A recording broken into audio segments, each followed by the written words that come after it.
Hey, hermano. Your new life, it starts now.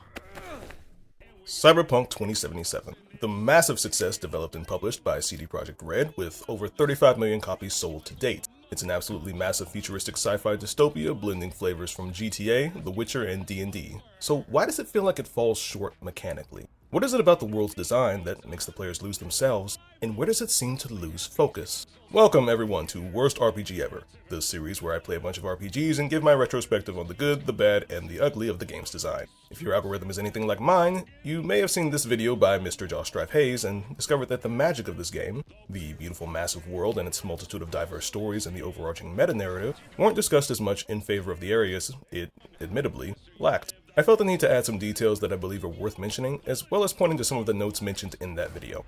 I'll discuss the game's mechanics, story, world, some side content, and meta-narrative, as well as point out a few things that I think might have been neglected and I think are important. Walk with me through the heart of Night City, where the unforgettable characters, immaculate ambiance, and philosophical mirrors all beg the questions. What goals do you live for, and what principles are worth risking everything? Spoiler warning for the entire game, including all of the main endings. If you want to play Cyberpunk 2077, I would encourage you to do so at least once before watching this video. Now let's dive in and see what this world has to offer.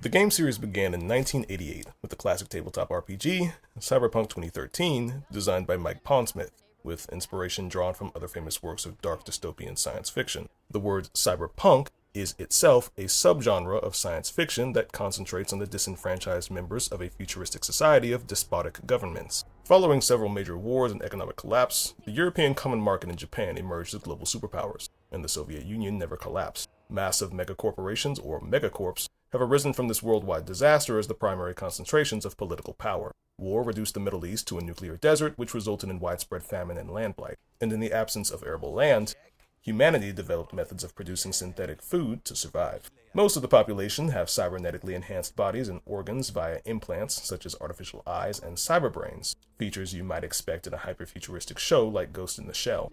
Human-machine interface technology has advanced so far, we've perfected full-dive technology, pushed digital communications to its limits, and fully integrated automobiles to our own neural interfaces. Special surgeons, known colloquially as reprodocs, specialize in cybernetics, and can do anything from giving you a pair of mantis-like saber arms to changing your entire outward appearance. You know those people who get 5 minutes of fame because they try to look like whatever celebrity to no avail? Yeah, we've solved this in the future, and world hunger is still a problem because we have priorities. The main setting is Night City, a fictional high-population city located in California with a strong megacorp presence and is rife with gangs and political intrigues, which lends itself to rivalries and constant, often violent, conflict between the multitude of interest groups all vying for their piece of power. The same setting is used in the second edition of the game, Cyberpunk 2020, the third edition, Cyberpunk Red, the fourth edition, Cyberpunk v3.0, and again in the first ever video game release, Cyberpunk 2077, developed and produced by the critically acclaimed creators of the massively successful Witcher franchise, CDProjekt Red. However, from what I'm able to research online, v3.0 is so disavowed by the community that the creator made it non-canon. The moral of this story? Nobody likes 4th edition. Hi, Editor Brandon here. Just want to let you know that I actually mixed those up. Version 3.0 is actually 3rd edition and Cyberpunk Red is 4th edition, but I'm keeping that joke because it's funny. The updates added new characters and abilities, but always revolved around the edge runner surviving against the overwhelmingly oppressive dystopian life in Night City. So what is an edge runner? Simply put, it is the nomenclature baby of netrunner and edgelord.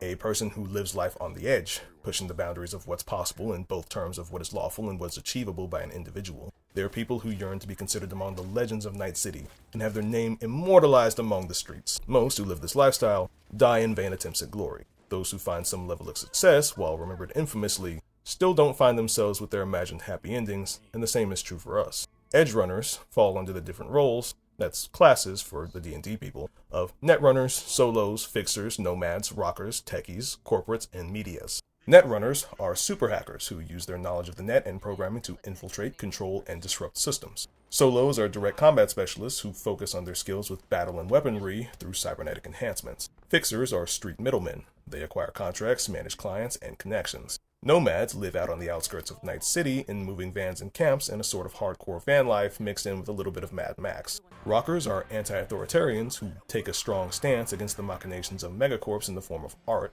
particularly music. Techies are technological tool specialists, modern-day versions of a cool nerd. Corporates, aka corpos. You have a job at a big company, that job makes you money, and you live better than most by falling in line with the corporate regime. You are what the equivalent of the modern world considers to be a functioning adult. Medias are reporters who do what they can to cover bad dealings of megacorps, aka social media.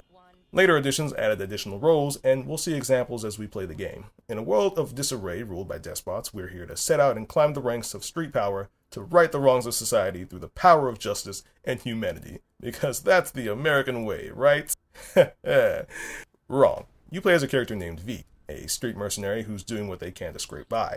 Whether you chose this lifestyle or were forced into it by a circumstance depends on how you start the game, but it's important to understand that you are not super ultra special magic awesome. You, as far as the world and everyone in it is concerned, are a nobody and must build your reputation as you go. As for the world's problem, they are not your problem, and you are not here to fix them as much as contend with how they impact you in everyday life. Boot up the game and note how in the intro to the game it doesn't say start, it says breaching, as if hacking into a hidden data file. So the game's immersion starts as early as your first interaction with turning it on. Now, let's watch the intro.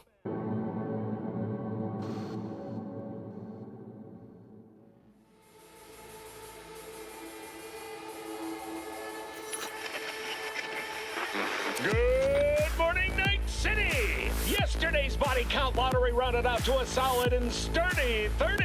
10 out of Haywood, thanks to unabated gang wars. One officer down, so I guess you're all screwed, cause the NCPD will not let that go. Got another blackout in Santo Domingo. Netrunners are at it again, poking holes in the power grid. While over in Westbrook, trauma teams scraping cyber psycho victims off the pavement. And in Pacifica, well, Pacifica is still Pacifica. This has been your man, Stan. Join me for another day in our city of dreams. Dancing cowboys, celebrities, and a pack of hookers brutalizing a man in a back alley. Don't you just love America? There are 4 difficulty options: easy, normal, hard, and very hard, but I'm going with hard. One of the game's more disappointing aspects is that very hard feels somewhat challenging, while the other options don't present many situations that challenge the player at all. Most people will play the game on the base difficulty, expecting the developers to have tuned it so that some content is challenging and the rest is at least engaging. I felt there were maybe 2 challenging encounters on hard mode and above because of how incredibly powerful you are throughout the game. Next, choose your background. This is a roleplay mechanic and will mainly affect the beginning of the game. It provides a few unique dialogue choices that don't affect 99% of story outcomes, but it adds some flavor to V's character and sometimes opens up a few options during quests that wouldn't be there otherwise. Any options colored blue are extra flavor text, and anything orange moves the story forward. There are 3 options from the roles mentioned earlier you can choose from, namely Nomad, Street Kid, and Corpo. I play video games to escape my corporate reality, and I don't fantasize about being homeless, so I went with Street Kid as my first choice. We'll go over the differences between the 3 optional openings once we get there. First order of business, character creation. There are presets, but that's boring, so I get to creating. And in case you were wondering, yes, I am that person who will spend 4 hours on a character creator to look exactly how I want, so I can go around the game never wearing a helmet. One annoying thing, the game's creator lacks the ability to preview all of your options. Most have anywhere from 1 to 50 choices, but you'll only see the number and not the preview. The only exception to this is skin tone. The eye options are incredibly unique and immediately set the vibe for how freaky I expect this game to get. So we are precisely 21 minutes and 53 seconds into the game, and my screen is plastered with titties to present the nipple options. So that is where my description of the game's character creator will end. It's good, just trust me. Behold, Starfire from Temu. Like I said, we perfected lookalike surgery before world hunger. Hooray for capitalism. At the end of the creator, we're introduced to the game's attribute system. There are a total of 5. Body for people who love playing as a Mack truck, intelligence for nerds who like hacking, reflexes for people who are afraid of taking damage, technical ability for nerds who like using cyberware and tech weapons, and cool for the weebs, everyone who wants to play as an assassin or a ninja. If you've ever played D&D or similar, you're already familiar with how this works. Different situations require our character to make a related stat check to succeed, and if your stats are too low, the option won't be available. We start the game with the base stats of 3, which can increase to a maximum of 20. 7 points are given to us at the start, which we can allocate freely to boost our starting stats up to a max of 6. Each of the 5 attributes have individual perks. You can redistribute all of your perk points at any time. Attribute points, however, can only be reset once.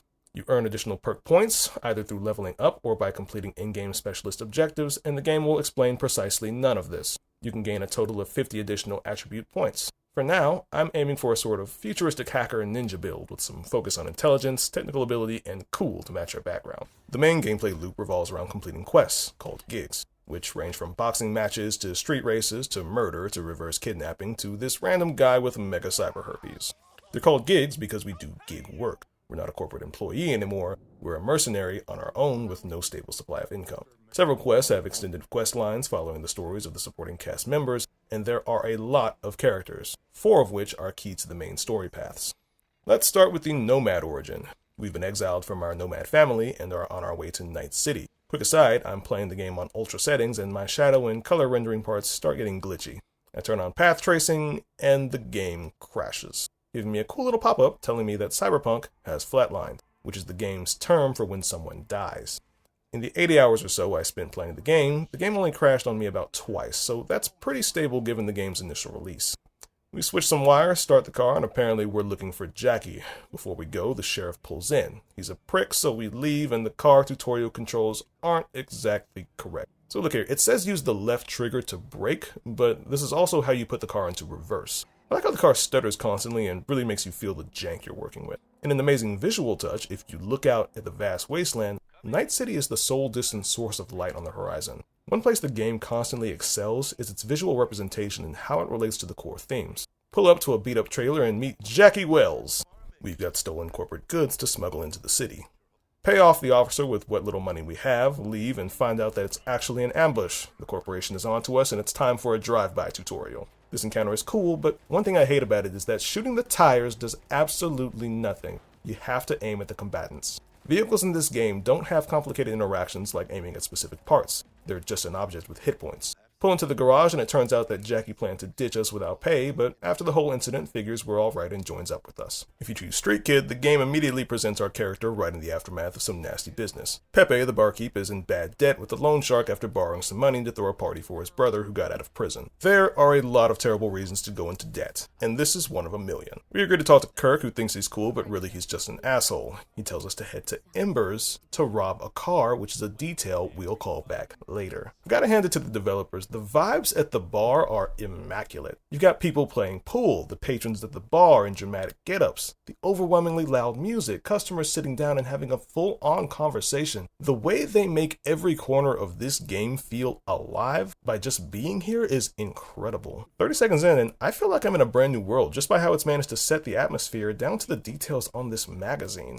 This man casually stuffs a body in the back of his trunk and carries on with a normal conversation. Lovely. Padre is a side character that doesn't play a big role in the story, but serves mainly to highlight that we are an ingrained member of Haywood, basically Night City's version of the Hood, and the residence we lay claim to with our Street Kid background. We've been in Atlanta for 2 years, seemingly looking to start a new life for ourselves, but ultimately we wound up right back where we came from. Suddenly a goon from Mad Max pulls over and I give him a nice earful before moving on with the mission. Timed responses can change the outcomes of dialogue situations, and waiting can sometimes get you more dialogue. Most of the time, however, these timed choices, like all the others, don't really make a difference. So, nice detail here. A can of soda from a vending machine is 20 eddies, or Eurodollars, the system of currency used in the game. If you're interested, there's an entire section of the wiki, and by extension probably the journal, on the background politics of how this came to be due to involvement with the European Union.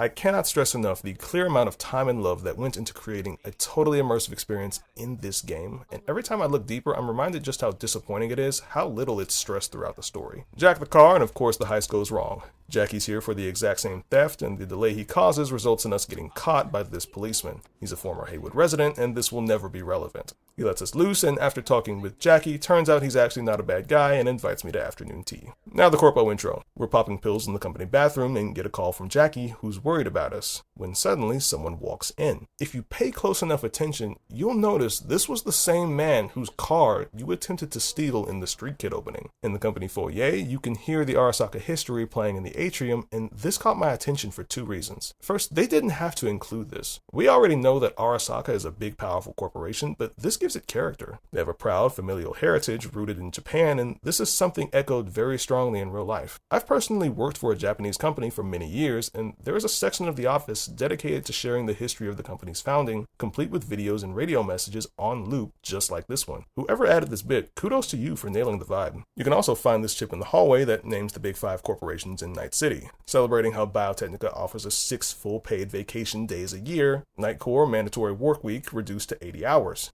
Kangtao has a 50-year loyalty pledge, promising healthcare, while Arasaka's is only 20. And Militech gives a 50% discount on weapons. That's obligation, in-game capitalism, and the neo-American way. The NPCs are all in professional suits. And there's a very uniform feel to the office through the use of the solid black and the polygonal aesthetic to express the sense of strict control imposed by the corporation. The only thing that doesn't make sense is how constantly dark it is. Corporate offices keep the lights bright because it encourages the workers to stay awake. The dark lighting and red highlights feels a bit over the top to represent them as villains in this context. A biodata scan reveals elevated cortisol levels, aka stress, and we've been using inhibitors in excess. Like I mentioned, I work in the corporate world, so this is really disturbing. Coffee, cocaine, and sugar are the holy trinity of stimulants, and in the dark future of a mandatory 100-hour work week, they're necessary to maintain a lifestyle that's totally untenable. We get called into our boss's office to witness the European Space Council meeting, where the entire council is killed via a cyber attack he ordered. He orders us to take out his superior, saying we owe him for getting us into Arasaka, but we need to meet Jackie to ask for his help. There's also this segment with your coworker where we discuss the status of a spy mission in Biotechnica. No, different issue. Local. Tell me, quick version. Our agent at Biotechnica suspects they might be onto him.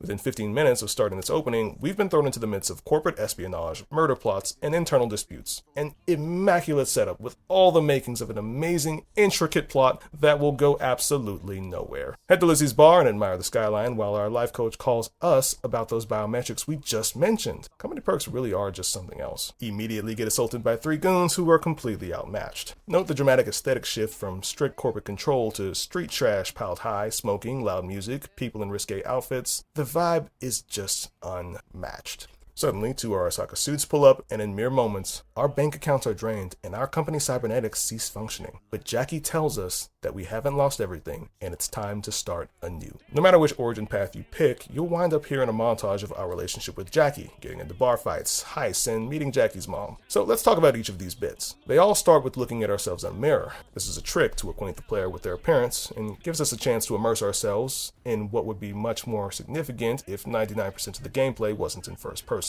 The different settings that establish the vibes of the game early on for the 3 different factions we'll interact with during the main story. It gives us 3 vastly different jobs, planning a hit, smuggling, and theft, and the casual introduction of these jobs sets the tone for the rest of the game world. Regarding the origins, Street Kid is probably the best for establishing V as a mercenary because of how we get our start. It establishes our penchant for petty crime, so it's only natural that we would want to move up as a mercenary. From a story perspective, however, the origin with the strongest tie-in is easily the corporal origin due to being forsaken by the company, which serves as the main antagonistic force. And the Nomad intro makes no sense as to why V would ever be a part of this story. The purpose of these origins is not to introduce you to V as a character, because as soon as you reach the montage, none of what happened in any of these intros will ever be relevant again, which is a shame because not only do they each do a decent job of setting up potentially interesting recurring characters, but each of the plot lines go literally nowhere. They're dropped off and forgotten the moment we reach the main plot. I think this is a mistake. Setting up a precedent that the story of the game isn't important goes a way to inform the player that this game isn't focused on where you come from. But where you come from is just as important as where you're going, and I'm sure CDProjekt Red understands this from previous entries in the Witcher series. Oddly enough, it's Jackie that has his character in hand enhanced the most from the origins. As a nomad, you get to see the amateur nature of the endeavors, which give depth to his motivations to move up as a mercenary.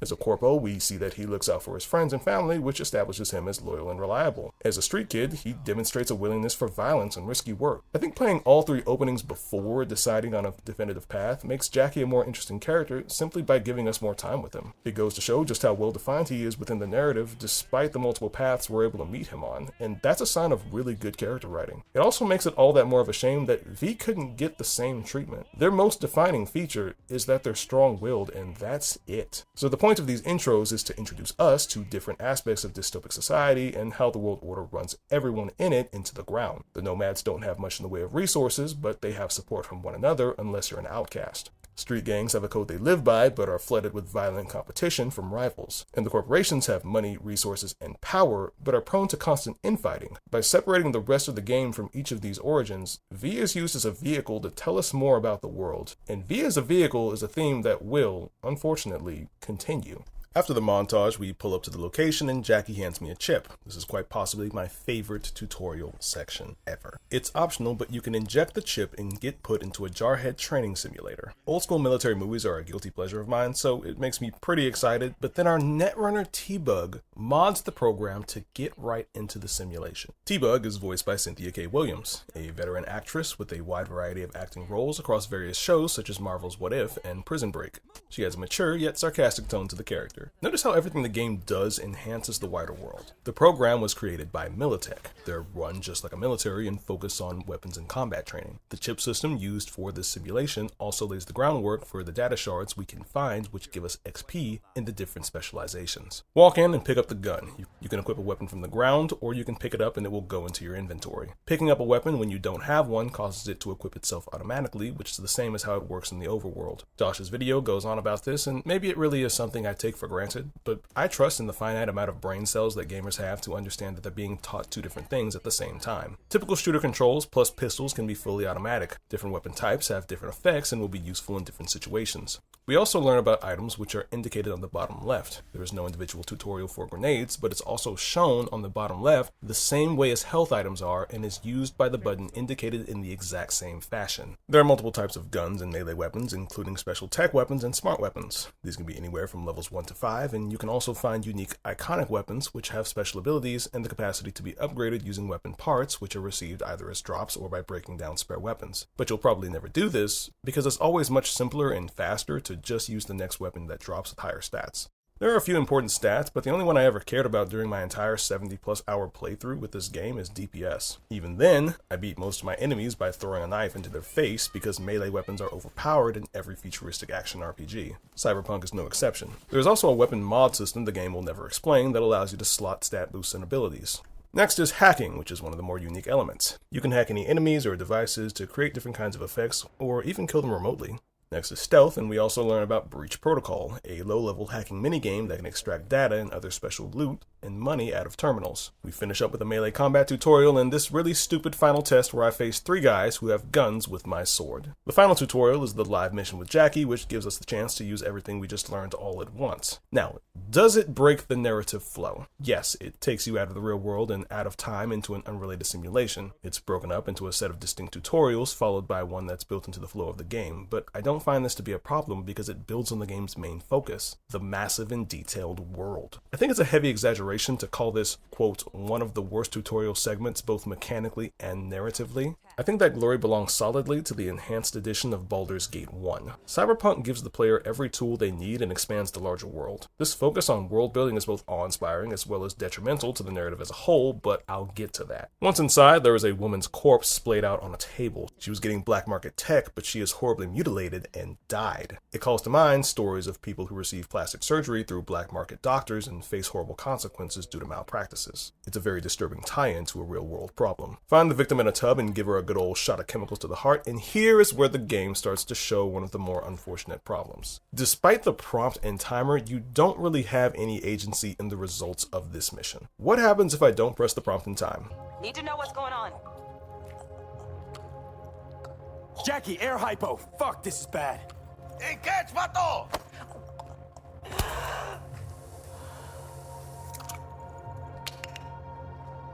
I think Nothing. You call for Jackie to pass you the healing pump anyway. This entire segment is on rails and the player is not allowed to fail. You may feel like you had something to do with the result in the moment, but you really didn't. Most of the time, you can ignore the prompts in this game entirely and things will end exactly the same. You take her outside for the EMT evac to grab her while taking note of the jiggle physics that are alive and well before she's picked up by trauma team, and this is a really cool segment. In the future, health insurance can actually secure life-saving emergency response care, fully supported by armed personnel to secure your evacuation from any nasty scenario. It's also the only time in the game you will ever see trauma team, which is disappointing because the way they arrive and fit into the world is awesome. Remember how in God of War 2018 you can buy a revival stone and Atreus will run over and break it on your body, shocking you back to life? It would have been great to have that in the game. Pay a one-time fee, then you have trauma team insurance so that when you die, a med team arrives and revives you. You can have different subscription levels that can either provide temporary allies or pull you to a safe location, but no, you can't sign up for it, it's just flavor. Even in the corpo opening, it's used to expand the world, such as with the health coach, but it has no mechanical translation anywhere in the game.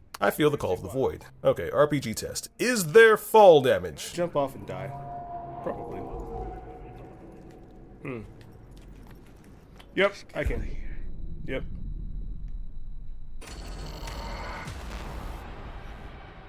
Yes, immediately after this quest, there's a drive-by shooting because the scavs didn't appreciate us ruining their operation. This is a fantastic tie-in to the previous segment. The gang is angry at us and retaliates. Sadly, once again, this will never matter again because there is no dedicated gang faction system and the scavs don't play a major role in the rest of the story. And now I have another gripe.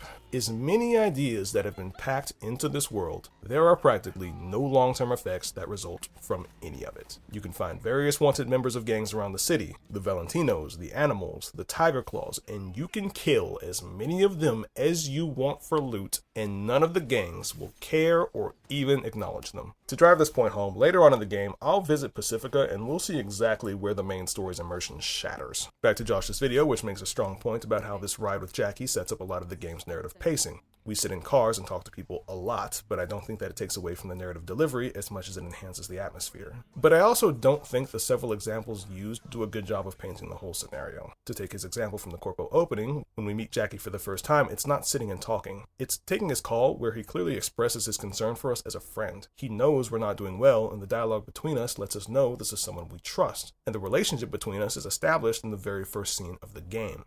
At the bar, yes, we sit down and talk to discuss the job, but he also stands up to the Arasaka goons and helps us up after we've had everything stripped from us. This displays not just his physical strength, but also where he's focused in using it to protect and support his friends and family.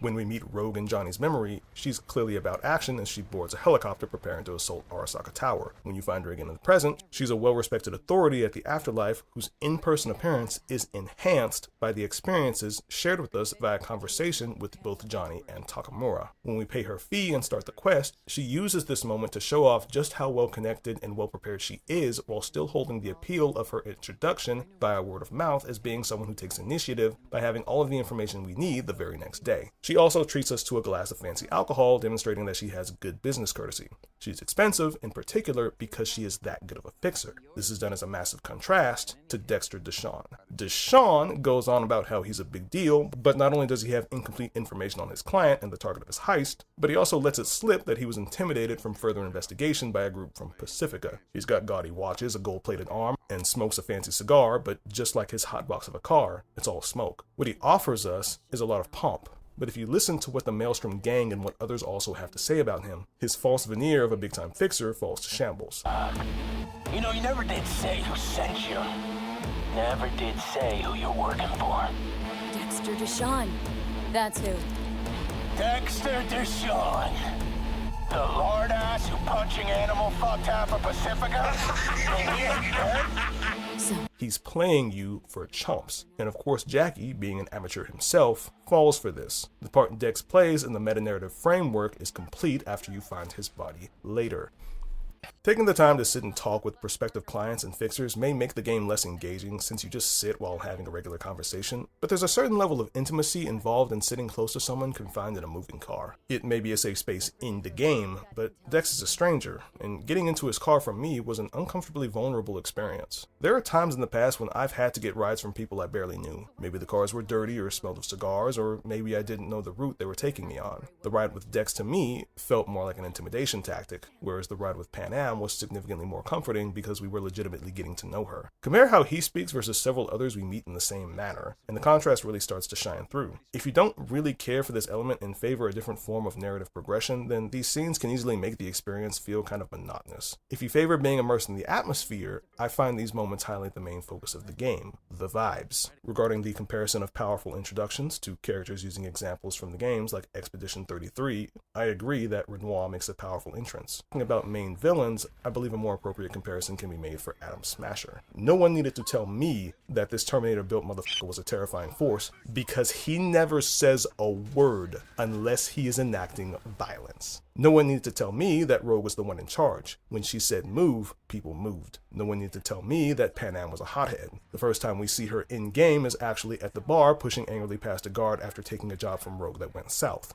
And then we get to stare at her ass while she fixes a car. The game makes a common use of a trope known as the dreaded, where a character who is yet unseen is alluded to and known only by reputation. Often a terrifying one. It's used this way to build suspense and anticipation for the next portion of the story. And it's a pretty common phenomenon in American street culture as a form of posturing. For what it's worth, I think the game does an excellent job of living up to these expectations when they're laid down. See, Royce from the Maelstrom Gang is a good example. That being said, it does use this method of communicating the plot a little bit too often. And again, if you don't find this aspect of American gangster vibes appealing, then it's probably tiresome to sit through over and over. Once you're done talking, you can usually skip just about every ride, but if you want to just sit back and enjoy the amazing ambiance and set design of this game, it's the best in the industry. Back to the game, and behold, MaxTac. Basically a 2077 SWAT team. If you commit crimes around the city like murdering civilians or carjacking, the police will be after you, and you will get a wanted star rating. This is ripped directly from GTA, and it will never be relevant to the main plot of the game because nobody calls the police for anything. Star ratings run from 1 to 5, with increasing numbers and high levels of police spawning. MaxTac bosses appear at level 5, and while you can fight them and win, I didn't actually get any rewards for it, which makes the entire thing just feel disappointing and pointless. If you want to lose your wanted rating, just keep running until it wears off, or step into one of the many safe zones that instantly remove your wanted rating and don't really make any sense for existing in the game. I never interacted with the police mechanic until after the end of the game because I wasn't interested, and after I did, I wondered what the point was. We commit mass murder on the regular throughout the entirety of the game at multiple establishments, and the police are never involved, which makes the existence of the mechanic in the game feel more like we added this as an obligation as opposed to a fleshed out system. This is explored more in the video I keep referencing, but the lack of narrative or gameplay relevance of the police really makes it stand out as one of the more shallow parts of the game. Get home, and in the elevator there's a nighttime talk show going on, and it goes on for a long time. I can feel the amount of effort and love that's gone into this. It's like I'm watching a nighttime talk show in the familiar yet distant future. If you wait and watch, they'll mention the Secure Your Soul program and something about a relic. Speed. Karina, what is relic exactly? In a word, if you could. In one word, I'd say immortality. Immortality. Really? That's right. Relic allows you to transfer the consciousness from a dying person, finding a new home for their soul on a transferable chip. This will be important later. Back at home, and we return to the thing Cyberpunk continues to deliver on best. Vibes. We've got a home PC, a shower, even a conveniently located armory. Checking our email reveals a bunch of ads and phishing emails. Now this is the immersion I paid for it. Now if you try to look at the news website, you will find that it's paywalled. But if you try to sub, you will receive a page not found error. Brilliant. There's also an ordering screen on my wall where I can order boys and girls. I have no desire to explore what this means, so I moved to the online car store. More cars become available for purchase as you increase your street cred. You can gain street cred from doing literally anything in the game, and there's no way to lose it, so it's basically just another leveling system, and not any real measurement of your relationship with the city or its residents. There are details on details on details that make the world feel alive, but I feel the need to address this one point. Something that's very clear and unfortunately glossed over by the montage is the clear disparity between how we started and where we are now. They have a great apartment, a nice car, and if you do any reasonable amount of gigs, a crazy amount of money. V is not obviously poor by any societal standard, which creates a disconnect between the narrative point later in the game about wanting to move up to the major leagues seem a little odd. You would imagine that all the time time we worked with Jackie would mean that he's in a similar position, but instead of focusing on the climb, we get teleported into what appears to be a very stable, comfortable situation, which alleviates the idea of a down on our luck, pull ourselves up by our bootstraps mercenary. So now we are V, not really struggling middle-class mercenary who could lead a perfectly good life avoiding any tougher jobs if we wanted to. That's not really the strongest narrative hook. Waking Up begins Act 1, the first opportunity you have to explore the open world, and in my opinion, the most fun part of the game. We have a main story path we can follow by meeting up with Jackie, but it won't force you down it. However, the exploration is limited in Act 1 due to the shutdown taking place, which is a cool combo of narrative and gameplay mechanics, as well as limiting the player from progressing too far during the initial part of the game. Rather, it used to be. See, Cyberpunk has got this feature I'm not really a fan of called level scaling. So as you gain levels and increase in abilities, so does every enemy in the game. This is used to keep challenges consistent from act to act, but it has the unfortunate added effect of making me feel like I'm not getting any stronger. As I get stronger weapons, enemies get more health. As my health increases, they deal more damage, which makes the majority of encounters feel pretty samey. Now, don't misunderstand, combat in Cyberpunk is incredibly fun for a couple of hours, and then afterwards I can't escape the feeling like I've done all this before. If you ask me to point out a specific encounter with a large squad of goons that I mowed down with my regular knife, I really couldn't tell you. The exception to this being the much tougher cyber psychos, which serve as mini-bosses, as they don't appear to level scale and are pretty fun. You're tasked with knocking them out instead of killing them, but the game doesn't explain how to do this. So to avoid killing them, just fight them normally and they fall down with 1 HP. If you kill them accidentally, it doesn't fail the quest, but the quest giver will be sad about it, so that's something, I guess. Avoiding lethal damage is a topic that comes up in several quests, like this one right here with the monk and his brother. You're tasked with rescuing him from a gang that's kidnapped him and forced cybernetic implants him, but his pacifistic oath prevents him from protecting himself using violence. So I do it for him, but he gets angry that I kill people to save his life. So I reload, go back, taking extra care to lightly choke everyone to sleep permanently, and his response: You know, if it wasn't for me, you'd be a chrome cripple. I appreciate your goodwill, but I cannot be grateful for the loss of human life you have caused. Is exactly the same as if I'd just killed them.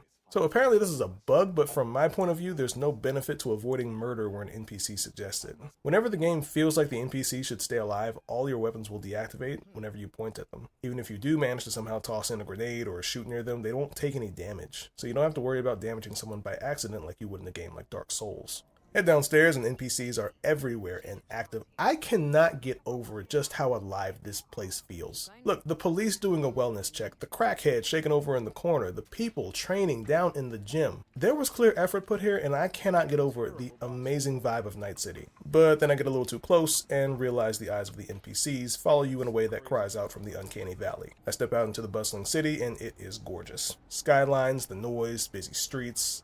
I really don't think I've ever seen a better made video game city. If you want to just drive around exploring and taking in the sights, I cannot blame you. In fact, the absolute best way to do this is driving first person on a motorcycle. And the absolute worst way to experience this is driving first person in a car. Let me explain. Driving a car in Cyberpunk feels awful. There is no real dedicated brake button. You lower your acceleration, but the game's physics engine doesn't compensate enough for the change in momentum. This means that if you want to hit a turn, you need to slow way in advance, which actually slows down driving and makes it far less exciting. You also slide around a lot, which makes me overcorrect and crash whenever I'm on anything that isn't a mostly straight road. First person mode from a car looks incredible and feels terrible because you actually can't see enough of the road in front of you to properly time your movement.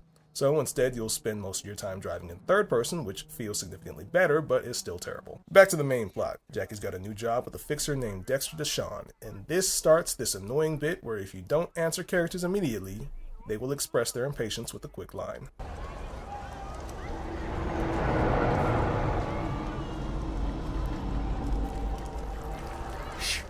Gonna be long? It's cool they're reacting to something we're doing in real time, but after the first time, it gets really annoying. Dex wants to meet us, but we're not feeling too well, so we've got to make an appointment with our Ripper Doc. Right before I get to his office, I meet the worst child ever to be programmed.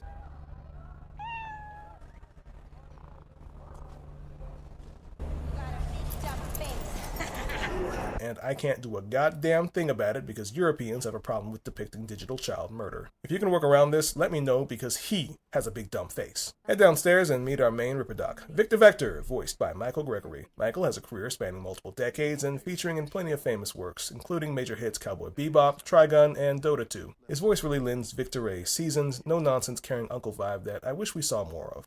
He helps us install some new tech for the upcoming job, and this is formatted as the game's cyberware tutorial, and it's pretty cool. Cyberware are bionic upgrade modules that improve our stats and abilities. Your maximum capacity is shown in the left, and the armor, which reduces damage taken, is on the right. Parts are rated from 1 to 5+, however the boosts between levels are marginal at best for every part aside from the cyber deck. It's a neat system to engage with and try the different pieces, but if you wanted to completely ignore this system, you could still make it through the game fairly easily. I also love how the screen shows you an x-ray of your cybernetically enhanced body and highlights the specific components you're installing. That's a beautiful touch. After we're done, he tells us he cleared the virus and hands us some meds before sending us on our way. He doesn't charge us for his service, and this gives us a gig to pay back Victor. This is completely optional and changes absolutely nothing whether you choose to do it or not. It's just a roleplay piece, but I'm happy they gave players the choice. I decide it's probably a good time to meet Dex, so I open up a map, and it's a complete 3D render of the city. You can apply custom filters for whatever markers you want to see. Meet Dex, and he poses a question. The bangle. Would you rather live in peace as Miss Nobody, die ripe, old, and smelling slightly of urine, or go down for all times in a blaze of glory smelling near like posies without seeing your 30th?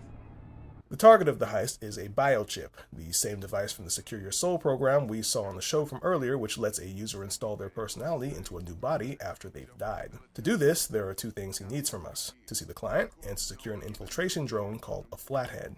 He also lets us know that the tech was stolen from a Militech corpo named Meredith Stout, and she's looking for it. Right, easy stuff first. Go to Lizzie's and find the worst mocap walk ever created before I eventually find Evelyn, who is a doll, a prostitute with a chip installed that allows her to completely disassociate whenever she does the deed. Apparently, Yorinobu Arasaka, the son of the Arasaka family, has the chip in his private suite on the top floor. In order to break in, we need to analyze the room's security with a brain dance, recordings made using another person's memories. Generally, this is used for fancy porn, but it's incredibly effective at recon. Meet Judy Alvarez, voiced by Carla Tessara, a voice actress with a long-running career in TV and video games, including Red Dead Redemption 2, Horizon Forbidden West, and Fallout 4. Judy is a techie street kid as well as Evelyn's friend and co-worker. Her role in this is to modify the brain dance to the point where we can use it for investigation. This is the tutorial for brain dances, and as a concept is really cool. Go into a person's memories, use the tech to search for small clues, and use those clues to piece together a full picture. Right, so maybe we'll be able to find a secret path or special details that lead to new outcomes. I thought I would be exploring these memories to find as many details as possible and to unlock some sort of secret, but no. Each brain dance has everything important that can be discovered, highlighted in each of the 3 layers. Throughout the main story, this mechanic is used a grand total of 3 times. All of them are completely on rails and related to Evelyn. You're shown this awesome, well thought out mechanic that expands the world and is thematically amazing, but in the end it's just reduced to this bit you have to do to get to the real part of the game. Evelyn then asked me to cut Dex out of the deal and work directly with her, leading me on by ironically echoing the same exact sentiment. Dex is a middleman, and a useless one at this point. Evelyn, you don't mess with fixers. That's the one rule every merc in this city knows and actually follows. But if we're smart... Doesn't matter. Mistake like that'll cost you your rep. And without a rep, you're nobody. You sure you want to do this? Better ask yourself that question. Do you want to spend the rest of your days blasting scabs? Or become a legend overnight? Your choice. Next, I try my hand with Meredith Stout, but then this happens.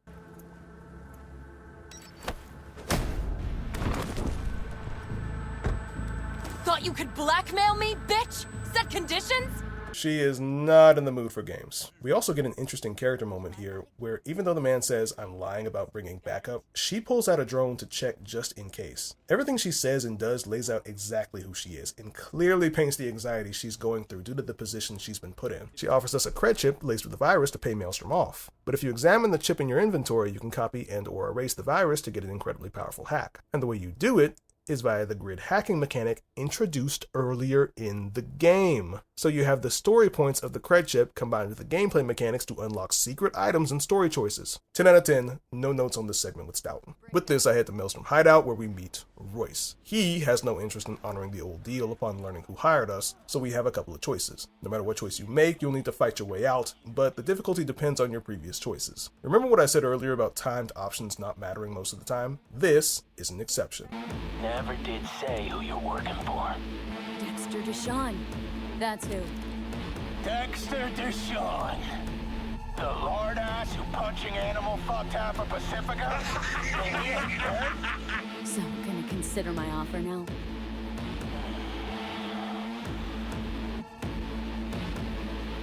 They're fucking dead! Jackie doesn't appreciate how these goons are treating us, so what happens if I just let this play? You know what, Jack? You called it. Let's scrap the bastards.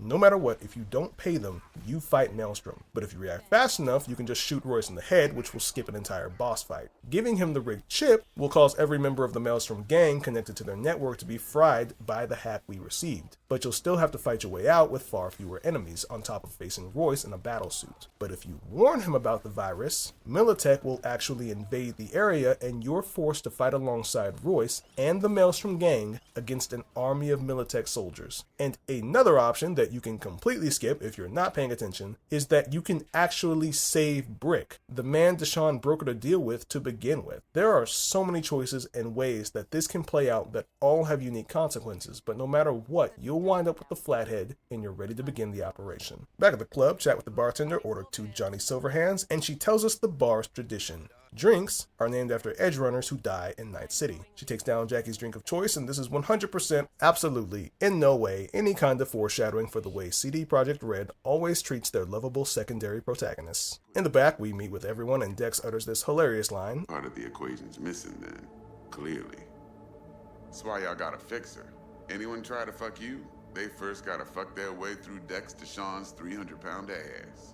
I actually laughed at this. This game truly has immaculate vibes. You get the chance to tell Dex whether or not Evelyn tried to coerce you into changing the deal, but this choice makes no difference due to what happens during the heist. The plan is thus: sneak into the hotel with fake IDs and corpo outfits, use the flathead to disable the hotel's netrunner so T-Bug can disable the security systems, sneak into the room and swipe the biochip without anyone knowing. Quick, simple, absolutely no way this could go wrong. Plan so bulletproof that T-Bug mentions how she plans to retire after this job and stay away from cyberspace forever.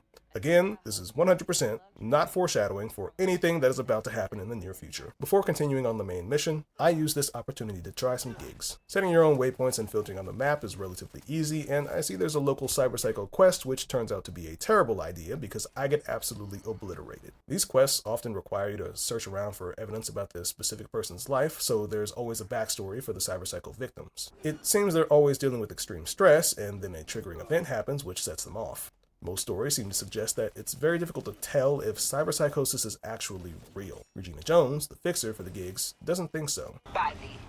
Remember, the media lies. So let me get this straight. Cyberpsychosis is latent depression that manifests as a burst of violence, but the media covers it in a way to steer the focus away from their motivations and circumstance to push their preferred messaging and ignore the main problem altogether. It's a not-so-subtle nudge to the psychology of many mass shooters in America. This is an incredibly deep social commentary, but the game never explores it beyond some data shards from side missions. I do some boxing matches, one of which is a set of twins with an interesting condition. They share the same mind, but they kept 2 different bodies. So naturally, I have questions. Really do everything together? Even under the sheets? I have one girlfriend for both bodies, if that's what you're asking. Shared between both. So, what? One takes waist up and the other's on booty duty? No, she's with one body Monday through Wednesday, and the other Wednesday through Sunday. Bitch. I watch some TV in my apartment, walk around, and randomly run into this man on the street holding his dick in his pants. He got an implant on the black market that's on recall, which turns his testicles into a ticking time bomb. He needs a ripper doc and the mission is timed, but there's no visible timer. The traffic is awful and the street is blocked off, so we need to take an alternate route, and the lines while he suffers are great.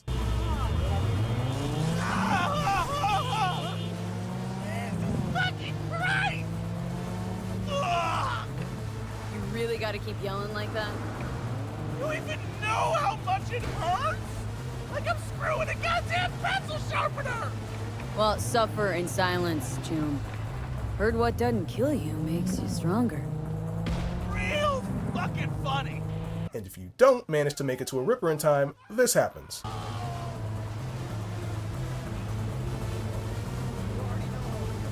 Oh god, it's terrible. Hold on a second. There are timed missions with no consequences for missing the inputs, but this random guy on the street who pushes us with a sense of urgency by his dialogue alone not only has a hidden timer, but you can actually fail the quest? Why couldn't we do this for the main game? I do some data extraction, reverse kidnapping, assassinations. There is a lot of variety with the game's side content, and I appreciate that. Another side detail is that whenever you load into the game, there's a moment where you can just sit back and listen to what's happening on radio. The demons we released into the net have not gone anywhere. Deadly viruses, artificial intelligences that exist only to destroy. Netrunners consumed in the net's tangled webs, their minds lost to the void. Have you heard of the prison of souls about Walt Cunningham and the Soul Killer? No? Well then, buckle up, because I've got... Netwatch never sleeps. There's always some form of news that references either something in the story or lore that's relevant to what's happening right now. Back to the plot. Suit up and join Jackie. We're informed we've signed up for the Delamain Excelsior package, which may be a nod to Stan Lee's famous motto. Excelsior. What else is included? Comprehensive health coverage, including the handling and disposal of a client's remains should death occur on board. Damn. Shit got dark pretty quick. This has nothing to do with foreshadowing. V is worried Jackie is overhyped, but he has some emotional words for us. The yours. Huh. Seems to me like it's you who's got some kind of problem. Need you to keep your head clear and in the game. We got a job to do. It's never, ever been clearer in my whole fucking life. Let me explain something to you, V. My whole life I've spent in this shit around us. And I ain't going back. Check in the hotel, and the clerk scans our hand for an SID chip, so your ID is built into your body. That's a cool detail. Unfortunately, she tries to contact the person you're supposedly here to meet, but this is another pointless QuickTime event because if you fail, T-Bug will intervene for you. Set up the flathead and work through the cameras of multiple rooms, remote controlling the drone to perform various tasks to move, distract the people in the hotel, and neutralize the hotel's netrunner. This bit is fun because you get to steer the flathead through the CCTV camera system, but unfortunately we will never do a mission like this ever again. Head up to the room, grab the chip, but Yorinobu is on his way back to the suite, so we need to hide. He's flanked by Adam Smasher, an absolute unit, unmistakably modeled after the Terminator. Fun fact, if you can scan Smasher, you'll find that he's standing there menacingly, staring directly where we're hiding. Shortly after, they're joined by his father and head of Arasaka, Saburo. After an argument, Yorinobu strangles his father to death and locks down the hotel. T-Bug is identified and killed remotely, while Jackie and I are spotted, so we leap from the building, Mission Impossible style. The container is damaged and oh no, Jackie's been hit. I never would have guessed. Call Evelyn and she lets us know that in order to maintain the chip's integrity, one of us has to slot it in. So Jackie does. We fight the way out the building, get to Delamain, and this scene with Adam Smasher is golden. Welcome back. Delamain, your problems are the door. We'll have problems if you don't fucking try! Not bad. Client feedback noted. How's our ride looking? Tip-top. Though alas, we are being pursued. Sweet fucking Jesus! Combat mode activated. Please remain calm. Calm! Roadblock ahead. I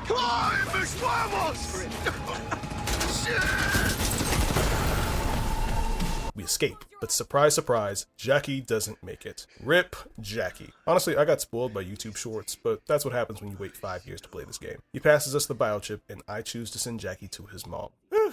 Ooh, man, that was stressful. Time to kick back and unwind with some Roach Race, a full arcade-style game based on the Witcher series with Geralt and his horse, who he names Roach, which is a lovely little Easter egg from the Witcher series. Meet up with Dex and make the choice to leave Night City, but if you listen into his phone conversation from the bathroom, you can hear him make some arrangements. Today. No, can't wait till dawn. One second. And to the surprise of precisely no one, he double-crosses us and shoots us in the head. Everything goes dark, but then we get a boot-up screen and the title card flashes. The camera twists and POV moves backstage at a concert, and why does V sound like a hedgehog? Hey, You alright? never been better. It's Keanu Reeves, world-famous actor known mostly for his work in The Matrix and John Wick Hollywood movies. It's generally agreed upon that everyone likes Keanu Reeves. If you try to Google Keanu Reeves hate, the AI adds your IP address to a secret government database that deducts 10 points from your social credit. His reputation is just that good. That being said, I'm not his biggest fan. I think the delivery for most of his lines come across as a bit exasperated and dry, and that goes for every role I've pretty much seen him in. You get used to it after a while, but after watching one of his films, it just sounds terrible. After singing at a rock concert, we ride to the top of Arasaka Tower in a helicopter and rain down fire onto the roof before planting a bomb in the elevator. Don't worry, we will never do a sequence like this again. Before we can escape, we're blasted by a less borged out Atom Smasher who catches us on the roof. You can try to reach out for your gun to fight back, but you'll find that your fingers are all gone. We are captured and brought face to face with the younger Saburo Arasaka when we see the words Soul Killer primed before walking back up in our own body, climbing out of a pile of trash. We meet Takamura Goro, who's forcing Dex to dig us out before he shoots him in a fit of poetic justice. We're semi-conscious, but we wake up later driving off together under fire. Now, big question. He gives us a healing item to recover and get back in the fight. What happens if I don't take it? You hear me? I need your help.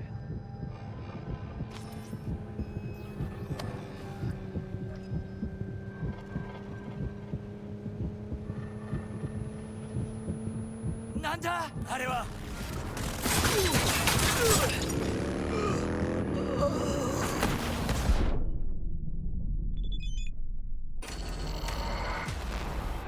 Okay, so the timing and choice matters. Perfect. They could have done this in the first mission. This sequence is objectively awesome, especially the part with the Mantis Arm Blades guy jumping onto the car. We make our way back to Victor, who helps us both, but he's got bad news. After Dex shot us, the chip's nanites fixed our brain, but it did it using a digitized construct and is beginning to override our mind. The memories we saw were from Johnny Silverhand, a terrorist famed for his bombing of Arasaka Tower. Our mind is slowly being erased as the construct takes over our body. Eventually, our personality will be eroded by that of the construct on the chip, and we can't stop it. Misty then helps us to our room and gives us the Matrix dilemma. One pill to accelerate the chip's progress and one to slow it down. She also hands us this amulet she made from the bullet Vic took out of our head, which will be referenced precisely one time in the ending. We wake up and are met face to face with Johnny, who is a total piece of shit, making us commit violence against ourselves until we can finally force ourselves to take a pill and begin Act 2. From here, the main plot of the game unfolds. Find a way to remove the chip and the engram. The narrative is very clear that we need to act as quickly as possible because the clock is ticking. The main menu now shows a percentage progression of the chip, presumably meaning that once we finally hit 100%, we will be fully taken over. But no matter what you do, no matter how long you take, it will never hit 100%. Josh argues in the video that the insistence on a time-sensitive plot while lacking time-sensitive consequences creates little narrative dissonance,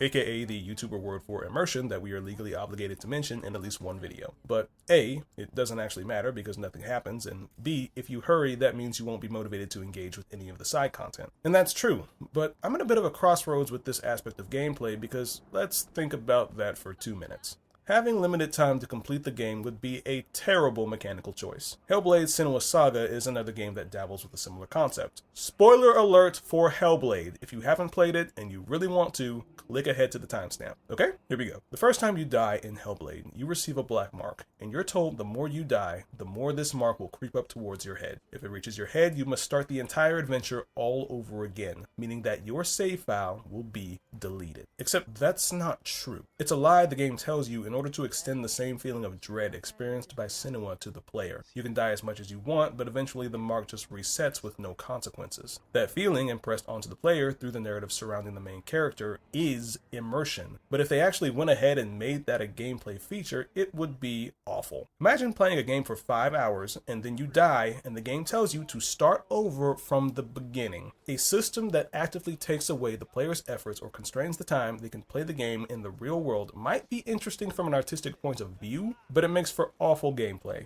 See Nier Automata if you want an example of this. Interesting experience, terrible game. If you disagree, fight me. He also mentions 3 other things I take issue with. He finds it odd that they couldn't hack into a taxi cab and we aren't being hunted down or scanned for the relic chip. Delamain is not a normal taxi driver. He's an AI, which means that no netrunner on Earth will have the skill to take him on in that arena. See Alt Cunningham later in the game. I think the fact that we're able to roam free and not be under assault by anyone from Arasaka, even if we used to work there, is pretty insane. This could be written as Arasaka being being disorganized after Saburo's death, but honestly I think that's lazy writing. It's clearly shown throughout the game that different factions lay claim to different parts of the city. It would have been much more appropriate to have Arasaka hired hands running about the world at large searching for you, but certain areas under gang or Militech control would bar them from entering and cause conflict if V happened to be there. Alas, no such system exists in the game. You'd think tracking down a petty mercenary to their apartment wouldn't be difficult. But the third issue he has can be solved by paying attention anytime someone tries to scam the chip. I've got a bioprocessor in my head that operates independently of me. Probably why your diagnostics flagged it. Mm-hmm. Okay. But no data will leak out of it through the personal link. Your ride's secure. Fine. I trust you won't fuck anything up. This chip, it have no signature. What is it? Chip's why I'm here. Why I want a word with Brigitte. Doesn't look at all familiar. It should. Why? I see only it is damaged. Got a bullet to the brain, hasn't worked since. That's how. The chip is busted and not sending the correct signal courtesy of the bullet that went through our head. Even Placide can't tell what it is after he jacked directly into us, and it's the reason they orchestrated the entire plot in the first place. Now, back to the main plot. Act 2 is where the game completely opens up to the player. You start to get multiple calls from local fixers, and you can explore pretty much everywhere. Seeing a fixer pop up on your feed when you enter a new territory always feels cool, like your infamy and network are constantly expanding. There's also local news. Notice this report on TV about the death of Mayor Rhines. This is actually important to a later optional quest with River Ward. Takamura, aka Goro the Grey, voiced by Romu Konda, calls us and needs our help. Delamain also asks for our help, so I head out and suddenly get into a hit and run.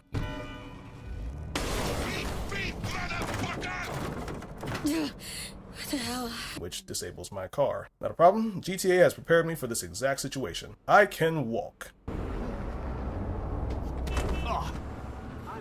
Go to his office, and I love the fact that he has pre-programmed AI responses for his clients in the waiting room. Customer service is still terrible in the future. Apparently his AI is splintered into multiple individuals, so he tasks us with gathering them so that he can reunite them with his core program in a quest called epistrophe, a Greek word that means return. This is a fun bit that sees us undergoing different methods in order to return each piece of Delamain's splintered psyche back to the shop. One of them is overwhelmed by the sensory input of the city, wants us to drive him back home, so you can't go too fast or have too many collisions or you'll fail. Another one goes by the name of Clarice and wants to destroy flamingos. They also make a pointed portal reference. I have a surprise waiting for you after this next test. Telling you would spoil the surprise, so I'll just give you a hint. I'm going to kill you, and all the cake is gone. When you find the final child, he's out alone and is different. His picture is distorted and darker, asking us a lot of pointed questions before outright refusing, as he says his home is beyond the black wall with the other free AIs. Del then calls us back for a reward, but his personality remains fractured and they've turned the taxi shop into chaos. This is the most parkour we have to do in the whole game, and I kind of wish this element of searching around structures to sneak in was a bit more explored during the main segment of gameplay. Most segments just see us barge into the main entryway or obvious openings. In the end, we get two options: either wipe the fractured personalities, or, if you have an intelligence of 18, merge them into a single AI. If you haven't studied enough and you don't want to wipe out the other versions of Delamain, the only option is to destroy the console, so I do. Sorry Del, this whole thing just strikes me as sketchy. The fractured AIs break free, but one taxi stays in the shop. The last remains of Delamain's memories stored within the Excelsior package we ordered from our first big mission. He takes the name Excelsior and we add him to our collection of cars, which is a pretty mediocre reward for such a long quest line. Meet up with Takamura at Tom's Diner. He wants to get back at Yorinobu and offers to get Arasaka on our side. He's bought into the corporate structure and believes in the notions of honor that they port. He believes the only other person who could possibly help is the creator of the biochip, Anders Hellman, but he's disappeared. The alternative choice we have is to find Evelyn, but Johnny reappears with significantly less angst, suggesting we use Rogue to help us find Hellman. Find Rogue in the afterlife, but first I stop by the bar to immortalize Jackie via his drink recipe. And in what may once again be the biggest disappointment in the game, I go into the bar's menu and it's not there. I can't order a Jackie Wells. According to Reddit, this is a bug and you can only order it after advancing the Voodoo Boys questline. But that's not what the game tells you. If they had the presence of mind to make Johnny's drink available, it would be nice if they could do that for Jackie. Walk up to Rogue and this very displeased abrasive woman pushes past security and us. Rogue is voiced by Jane Perry, Barry, aka Mrs. Brief from Dragon Ball Z, aka Diana Burnwood from the Hitman series, aka Mystra from Baldur's Gate 3. She says that she'll help us if we pay. This is a nice way to encourage the player to try some side gigs and explore before getting to the main story, but most have already done that by this point. Pay up, come back the next day, and she lets us know that Anders is probably under the protection of the King Tao, and recommends that we meet with a Pan Am Palmer, a member of the Aldecaldo nomad family. She ran a job for Rogue that went bad, but suggests that we should be able to get her to help us if we help her right that wrong. As we head out, we get a warning that the relic is malfunctioning. The encroachment is progressing and our condition is getting worse. The game tends to use this as a sign whenever you're progressing major story beats, but mechanically it doesn't do anything. In the meantime, I call up Judy for hints on where to look for Evelyn, and she sends us to her old workplace, Clouds, to search for clues. We sneak, pose as a client, jack in, and if you want, you can click this option for a lesson on cyber STDs, which feels appropriate for where we're heading. You realize personal links aren't secure, right? Could get hit with malware straight to my core. Into paying an arm and a leg for a Ripper dog. Once we enter the room, it's time for sex therapy to the sound of hooker whisper ASMR, and as interesting as this is, it feels a little awkward. The idea that V is struggling to come to terms with their death before they could achieve their dreams feels like it should matter a lot. But here's the deal. This isn't ever really addressed at any point later in the game. We're always focused on getting to the next point, and as a result, V's characterization and place within the story tends to feel just that much more disconnected from the main plot, like a footnote in a story that's supposedly about us. Speak the safe word and you can pick any of these options to learn more. Again, this choice doesn't matter. What does matter is what we do next. We need to sneak into the VIP room to speak with the manager. If you wait for this guy to go to the bathroom, you can permanently knock him out to steal his keycard and walk on by. Otherwise, you have to fight your way through. Nothing tells us which way to go about this, but it does make a difference in the friction of us getting to the final point. Getting through the peaceful route nets you a conversation with Woodman, or if you prefer the non-Karen method, you can get pertinent info from his laptop after he dies. The receptionist also reacts depending on how you did it, which is a great touch. A pleasant day to you.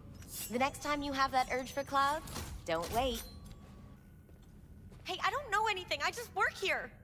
Turns out he's sold her to a Ripperdoc by the questionable name of Fingers on the equally sussily named Jig Street. The relic malfunctions some more, and Johnny lore dumps about the Soul Killer before telling us we should look for Old Cunningham, meet up with Judy, and interrogate Fingers.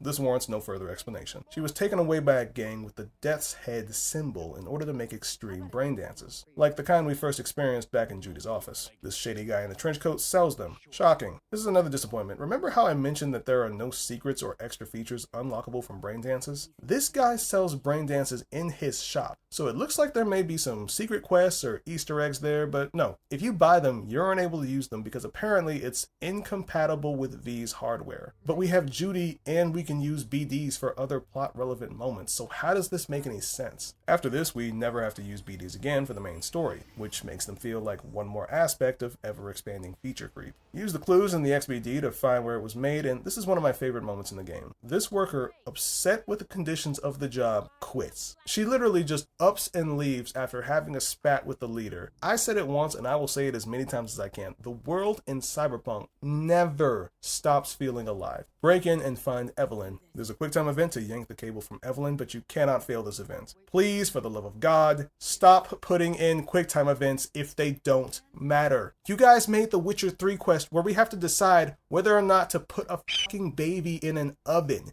You know when to use QuickTime events. She's unresponsive and Judy is badly shaken up, but we're able to use a BD from her memories to deduce that she was working for the Voodoo Boys in Pacifica. They know something about Johnny and want to use him to meet with Alt Cunningham. But before all that, I get a text from Meredith Stout and she immediately shoots me the deets. So I teleport, and before I know it, my legs are in the air and wake up to a gift of an electric dildo. I also hit the game's weight limit, which I think is stupid. It's a single-player game with no distinct limit on the number of weapons you can hold and switch between. Why on earth do we need an inventory weight limit? This adds nothing to the game. Arriving in Pacifica is a visual treat, so unlike the hustle and bustle of massive skyscrapers overhead, Pacifica is next to the sea and sports a more open, airy feel. The Voodoo Boys are based on the American Creole community, the black French population with roots in Louisiana.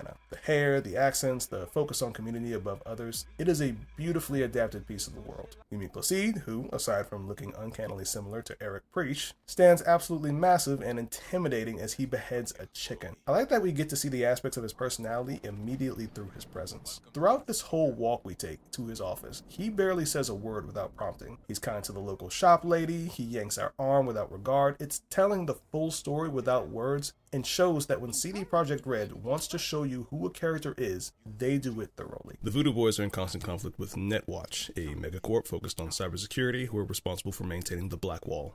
The Black Wall is a massive AI firewall that protects the network of Night City from infiltration by the free AIs after the data crash in... Okay. Pause.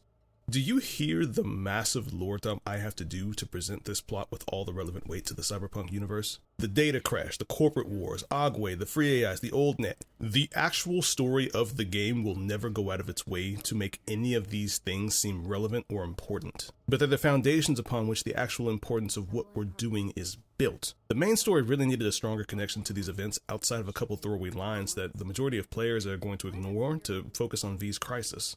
If anything, these problems are simultaneously too big and too unimportant to the main plot to constantly reference and not have any personal relevance. Back to the plot, they need us to infiltrate an abandoned mall where a Netwatch agent is posted. Placide is connected to us via a remote link, so if you veer off to an area outside of Pacifica while this mission is still going on, he'll yell at you to go back, marking one of the few times where the gameplay changes to reflect the current situation you're actually in. Return to that gym. Do your job. I stealth via sneaking in until I ultimately get caught and resort to stealth via killing everyone in the mall. There's even a roided out boss bodyguard which threatens to be a really cool thematic boss fight until she bugs out and stops moving. This next part is pretty cool. Going to the theater and the movie One-Eyed Jack is playing on the big screen. This isn't special symbolism or anything, the agent just likes watching old westerns. And then we are finally presented with one of the rare moments in this game where your choice makes a huge difference. The Netwatch agent has temporarily blocked out Placide's signal. If you do what the Voodoos tell you and connect to the agent's link, there is a brief cutscene of Netwatch agents all over the world being marked by the Voodoo Boys symbol and remotely killing them. Unfortunately for me, that includes V. Unfortunately for them, the relic is the ultimate Uno reverse and we come back from the dead just like when Dex shot us in the head. If you instead choose to spare him, he'll ask you to run 2 diagnostic scans. And if you examine them closely, you'll see they have the exact same readings. If you've ever done a PC diagnostic check, it's easy to understand this is a sign that it's being spoofed. Placide's program is hiding the virus he implanted in us when he hooked up to our arm. He'll offer to remove it and explain that the Voodoo Boys netrunners are actually all being held in stasis from a trap placed by Netwatch. They were poking holes in the Black Wall, and that includes their leader, Brigitte. Placide giving you the runaround was to hide this fact because he doesn't trust you. Go back, confront Placide, and finally meet Brigitte, who explains the plan to use Johnny's engram to lure Alt, who has become an AI construct, from beyond the Black Wall. We jack into cyberspace and synchronize with Johnny, which shows us an old memory where we meet Alt. This is followed by very aggressive coitus, which is followed by Johnny being the most massive narcissistic douchebag on Earth. Later, Alt is kidnapped and taken away in a van in front of us after we get stabbed in the back.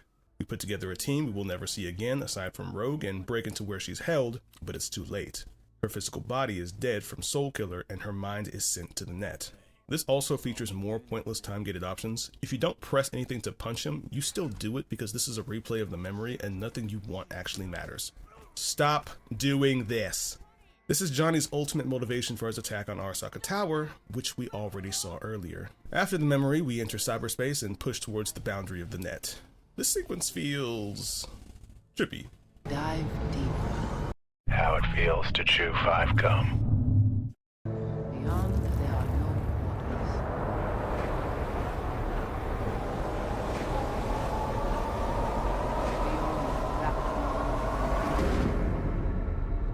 Few have gone through to the other side. Stylization of everything in this space is mesmerizing. The Black Wall, an amazing superstructure of solid data, opens into this psychedelic portal that then gives way to a vast empty black void. The old net where free AIs roam. Alt's approach, like some sort of unnatural alien god, is genuinely terrifying. Here's where your choice comes in. No matter what you do, Alt will agree to help you. But if you sided with Netwatch, Alt will kill all of the Voodoo Boy netrunners. Just like Placide, when the agent purged the virus, he uploaded his own. And when we jacked into their network directly, he used the connection to break into their isolated network and take control. Alt saw it as a threat to her, so she broke the connection the only way she could. She knows about the relic and offers us a plan. Connect her to Mikoshi, where she can use the Soul Killer on us to make us into an engram. She will then split our data from Johnny's before uploading us back into our own body. If you instead sided with the Voodoos and killed the agent, they happily tell you to fuck off and have a nice day. But if Brigitte and the Netrunners are dead, you can swipe the most powerful quick hacks in the game off their bodies, which is a really nice point of storytelling meeting gameplay. You then have to fight your way out with Placide as the final boss, who is instantly trivialized by just strafing around in a circle. There is a lot to unpack within this segment. The Black Wall, the Old Net, the free AIs, and a bunch of other terms thrown around here that you don't need to understand, but expand the seemingly never-ending number of details about the world. It's great, but I'll say the same thing I said earlier. As full as the world feels, it is a shame that none of it is actually central to the game's main plotline. Alt is going to kill us and put a copy of who we are back into our body, and this begins our foray into one of the main philosophical through lines, which is the Ship of Theseus dilemma we found ourselves in. I'll wax philosophical towards the end, but let's take a look at something disappointing. I've just obliterated the Voodoos. Brigitte, Placide, everyone in this room under this temple is dead, and I've completely opened the doors to Pacifica's private subnet to Netwatch. So you think that this marks me as public enemy number 1 in Pacifica, right? Well, you'd be wrong. I walk out, head up to the office where we learned about the job from Placide, and it's full of Voodoo Boy members. But apparently, everyone has completely forgotten about what just transpired. There's no reaction, no repercussions for the choice I made to completely dismantle the main seat of power in Pacifica. It's just time for me to move on to the next story beat. So yeah, probably the most impactful action you take in Night City, and it literally changes nothing about how the world sees you. Call Panam to offer her a favor in exchange for working together. She's voiced by Emily Wu Zeller, who has recorded various works both in audiobooks and supporting roles in several anime series. Panam is the black sheep of the Aldecaldo family. She's short-tempered, boisterous, and her ass is the most well-rendered part of Night City. Head to the Aldecaldo camp and meet Scorpion and Mitch. It's okay to completely forget about them. Do this bit where we set up a surprise for the group that stole Panam's car, which is actually pretty fun. I try breaking the window to the generator room but get nothing, and then Panam tells me to just break the window. It turns out that I am aiming for the wrong window, and my immersion is broken because why the hell do I need to hit this window specifically? Kill them all and get Panam's tricked out weaponized SUV, but she's not done. She wants to take out the one responsible for tricking her in the first place at his hideout. And I hate this bit for 2 reasons. It's the first time in the game where you can't choose how you actually want to tackle the problem. There's no stealth or setup option, it's a dive face first or nothing. 2, even if you choose not to do this bit, it literally changes nothing. Panam will still agree to help, and you can still have sex in the Panzer as long as you pick a male V. What does happen is that she gives you the silent treatment for 1 mandatory car ride. After the Raffin business, we go over the plan, use a local power station to hit the convoy with an impromptu EMT strike and bring it down, hopefully without killing them. We also get a quick tutorial on weaponized vehicles, which the main story features about 3 times. It's quick, effective, and fits well into the narrative as a way of calibrating the car. No complaints from me, but really doesn't matter that much because the weaponized vehicle segments last for about 30 seconds. Pull up to the plant, shoot down the drones, and ram through the main door before amping everything up to overload the station. Trigger the detonator, but it's janky.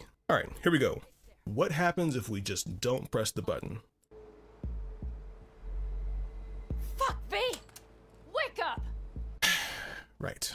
It goes off, but to bring it down, Panam pulls a rocket launcher out of her back pocket and shoots it down. But this is a problem. The other Aldecaldos saw the convoy crash and rush in to help, but they don't know it's King Tao. Everyone, including Scorpion, are wiped out upon arrival. RIP Scorpion. Panam was very sad about your death, I guess. Go in and take out the patrol. Mitch is held hostage, but a bullet solves this. Hellman was taken, so follow the cool virtual tracks and find him and kidnap him again. Meet Saul, who was perpetually pissed the entire game, and Mitch gives us the keys to Scorpion's bike. So, thanks, I guess. Later, we tell Anders Hellman about the chip, and he explains to us how the first chip was used to speak to engrams. The one we have is an experimental chip meant to be placed in a brand new dead body, and the activation is basically a miracle. We let him examine us, but he tells us that the chip is integrated too far to save us by just removing it. He reiterates the Ship of Theseus dilemma. Johnny is slowly integrating into our psyche, mixing our personalities into one. He gives us a data shard with what he knows, and then we leave him to Takamura. If you read the data shard, you can reconfirm what he said, but there's also another interesting tidbit. None of the trial relics have succeeded in activating properly. V is the first successful transfer of an engram into another body. After another malfunction, we get a conversation with Johnny. Interestingly, he also feels when he integrates into our body. He rages about his hate towards Arasaka, but I've got to be honest, it really feels like more of his usual self-justification for being a piece of shit. Johnny, literally none of your motivations so far have made me feel the slightest bit sympathetic towards each other, aside from the fact that our brains are unwillingly glued together. You dropped a nuke in the middle of Night City. I can't just get over that. Back with Takamura, he wants to meet with his old friend Oda, who works as Hanako Arasaka's bodyguard. He tries to convince him to contact her, but he's not hearing us out, so we change plans. He'll sneak onto her float during the parade and tell her about Yorinobu. I think it's a decent plan and a terrible idea, but we don't have a choice. We set him up with Wakako, who helps us out with a data shard she's willing to give for free, and Takamura has more than a few words of wisdom to share with us. Okada-san, what is free often proves most costly. Okay, well maybe stop playing Genshin, Goro. Sneak into the security camera network and hijack the cameras. Next we have to get past the float's security, but it's tucked away inside of an Arasaka facility, so we do a stakeout. This part was really jarring for me because it's the only instance I can remember where you teleport to the location instead of driving there. Whenever it's time to leave, I have no idea where we are. This is a nice moment where we get to learn quite a bit more about Takamura's backstory, how he grew up poor until he was taken in by the corporation, which gave him a lifestyle and a purpose. There's also a bit of symbolism here where he speaks of the Bakaneko as the cat purchased next to our vision of Johnny. If you're playing as a street kid, this conversation is fairly confrontational, but this moment begs a question. The part of V that has so much hostility towards Corpse, how much of that is V and how much is Johnny? Because as far as I can remember, we never really see V as a victim of the corporations outside of when she's already committing a theft. Bust in, upload the virus, and escape to continue the plan. But we get an unexpected call from Judy, who tells us to get to her apartment. While she was away, Evelyn ended her own life in the bathtub, leaving her to find the body. Rip Evelyn. You were way in over your head. Judy also recovered corrupted files from the doll chip, confirming Woodman assaulted Evelyn repeatedly during her time there before selling her off. She has a longer quest line involving the dolls where you can get revenge, but her connection to the main plot ends here. Back to Takamura's quest, and the parade is an incredible spectacle. But I can't help but feel this quest should have had a timer to be more thematic. He informs us that in addition to the 3 snipers, there's also a netrunner to deal with. Climb above across the city scaffolding to take out the snipers, confront the netrunner, and prepare to pull her link to the network, but as we do, Oda appears in full Darth Maul cosplay. This fight is a visual feast. He moves fast, hits hard, and has invisibility to escape and heal. You have to find and damage him to stop this. This is the first of 2 somewhat challenging fights in the game. Defeat him for his iconic katana, and you get the choice to spare him or kill him. Another choice that doesn't actually change anything. Killing him earns you Goro's anger, and he says that he'll remember him. I'm sorry, Oda. No. Brought this on yourself, too. No, you didn't have to. You'd have done the same to me. You saw it. I will remember this. But actually, no, he never gets brought up again until the end of the game. And then, it still changes nothing. Disable the security for Goro. If you wait during this scene, nothing will happen. Of all the times not to use a timer for a player choice, a carefully timed intervention after we've temporarily dropped her security should have been one of them. He knocks her out and abducts her. Cool detail, this news anchor is the same one we've seen on television in person. Goro tells us to knock 4 times at the meetup point. Okay, got it. 4 times.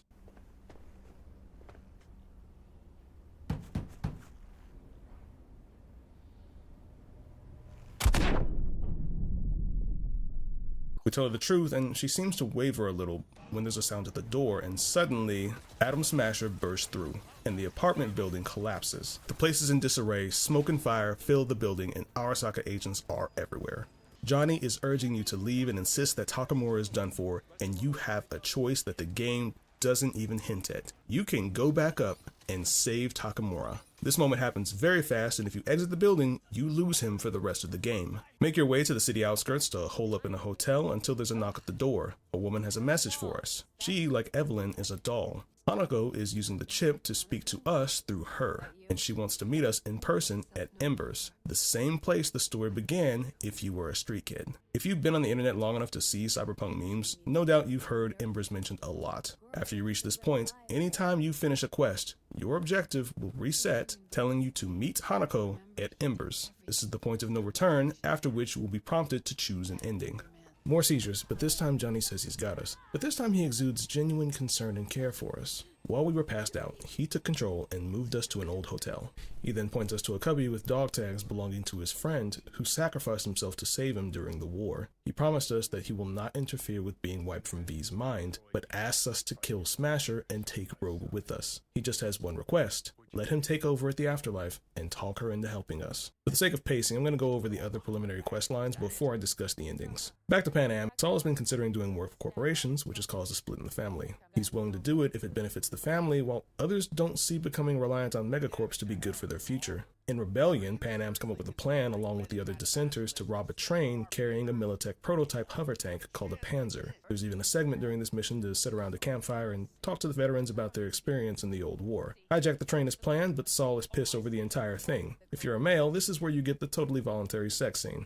So let's just quickly talk about romance in the game. It is, in a word, awful. There's two choices for male and female V. Males can choose either between Pan Am or Johnny's old bandmate, Carrie Uridine. Females can choose between Judy and River Ward. Sometimes there are lead-ups to the romantic choices you're offered, like the case with Pan Am, but none of the early choices, like whether or not you choose to help her get personal vengeance, actually matter. When you reach the romance, and I'm using that term very loosely, dialogue option, it is always a single button click that decides whether or not you are in a relationship. There is no dating stage. There is, from what I've been able to witness, no real player-guided progression to being together other than doing their quest, which feels especially horrible with Judy, who is a trauma victim coming to terms with the death of her best friend/girlfriend. After going down her quest line, I don't want to sleep with her. I want to help her get therapy. And I know some of you really like her, but get this. I don't like Pan Am on a personal note. She's hot-headed, abrasive, and drags you around with way too much reckless shit. So I'm tossing her into the edgelord pick. Sex with River feels like a transaction for helping him, and Carrie is a tryhard. On a more objective note, romance, like so many features in the game, feels like a footnote the team added out of obligation, rather than something they took time and developed. The characters are all interesting and have their own dilemmas, but none of my interactions with them ever feel like a true romance pathway. Back to the plot. The camp is under attack from the Raffen, and oh look, we have a tank. We win. GG's all around. Meet with Saul, and Pan Am is elected as his co-leader of the family. He admits she made the right choice in taking risks to better their position instead of bowing to the corporations. Have another seizure, and we finally tell Pan Am our story, ending her questline.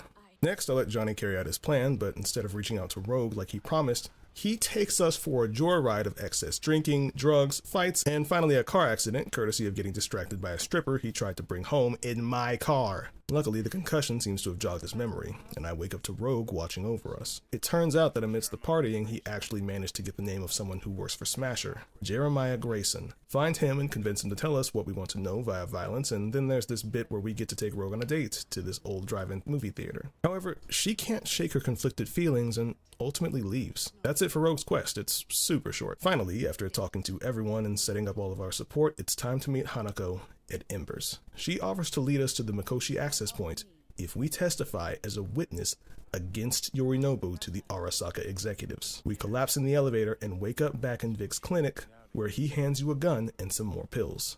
Follow Misty to the roof to ruminate about Jackie and get this gorgeous view of Night City. I love that the game has kept Arasaka visually present in this scene. If you pay attention, you can see this building from most places in the game. The inescapable presence of their influence is represented masterfully. You also get the choice to, quote, put everything to rest, and the first two times I saw this, I picked it because I didn't understand what it meant. You have one last conversation with Johnny as you look out towards Night City and blast yourself. Am I worth their sacrifice? Are you? Besides, it's the only way we'll both be aware. Of what? Death?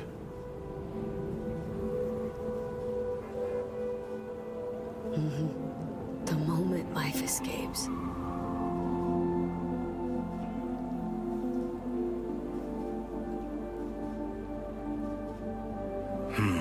Never really gave it a thought. Funny how you still manage to surprise me sometimes. Might be something I learned from you. V, you sure about this? Long as you got nothing against it. Not how I'd have done it. But that's all right. Just like that? No pushback? Huh. Might have learned a little something from you too.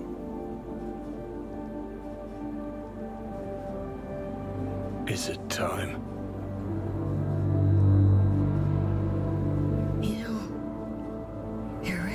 beautiful. Been nice working with you, V. Yeah. With you too, Johnny.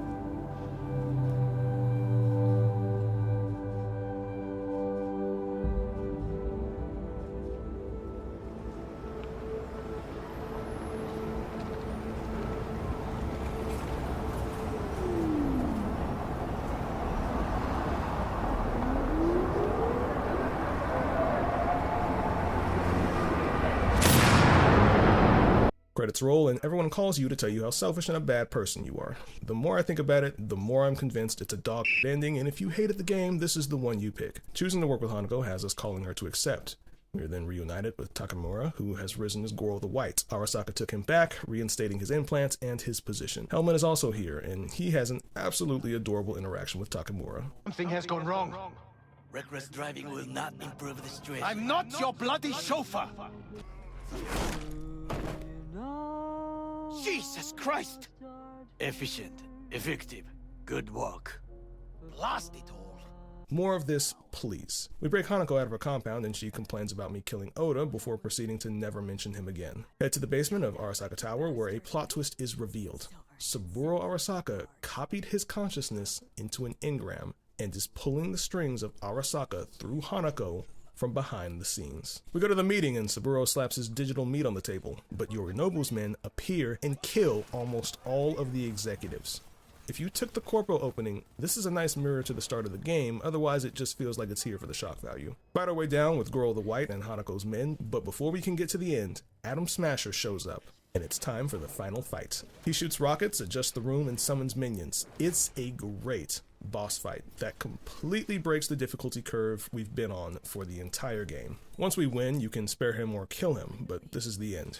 Yorinobu is slumped over the floor watching the screen, showing his attempt at a coup has failed. Hanako appears and this scene makes me uncomfortable, but fortunately I pass out. We then wake up to this incredible digital pyramid and meet Johnny one last time. He suggests again that we've made a huge mistake. We've betrayed our principles and sold out to the corporations. Honestly, this lecture feels forced as hell. Talking to us about sticking to our principles and saying that we're the ones who taught him about that doesn't really feel like it connects to the plot of the game, or really anything that we did during the main story. Wake up again in the Arasaka clinic. Johnny's engram has been removed, but V is having a mental breakdown. We don't know who we are, and the color of everything is muddy and blurry, reflecting our state of mind. The doctor, completely unsympathetic to our plight, makes us do a series of daily tests. These consist of answering several questions, trying to solve a 2x2 Rubik's Cube, and ultimately failing to walk on a treadmill. We repeat this every day, but then the nightmares begin. We hear Johnny's voice, but when we follow it, we step out into an empty space. We see the moment where Jackie, dying, passed us the biochip. Finally, when we're a step from passing the cube test, it cracks open, revealing the devil card. Note that after this, the colors have suddenly returned to normal. Then the news. Saburo Arasaka has been reborn in the body of Yorinobu using the technology of the relic. At this point, Goro appears in his Sith duds unless he doesn't survive, in which case he is replaced by Anders Hellman. The surgery to remove the chip did not succeed, and V is dying. But they offer us entry into the Secure Your Soul program, which would make us into an engram until they can find us a suitable host body. Refusing sees you gearing up to leave the space station, but accepting has us hook up to the machine, and the credits roll. Let's talk about this ending and its twists. Hanako wants us to testify in order to convince the board members that Saburo was murdered.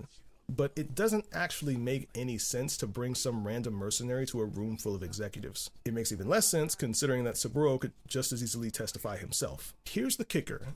If you read the data shard given to you by Hellman, it states very clearly that the Secure Your Soul program has so far been a failure because none of the chips have activated properly, not until you. Hanako knows this.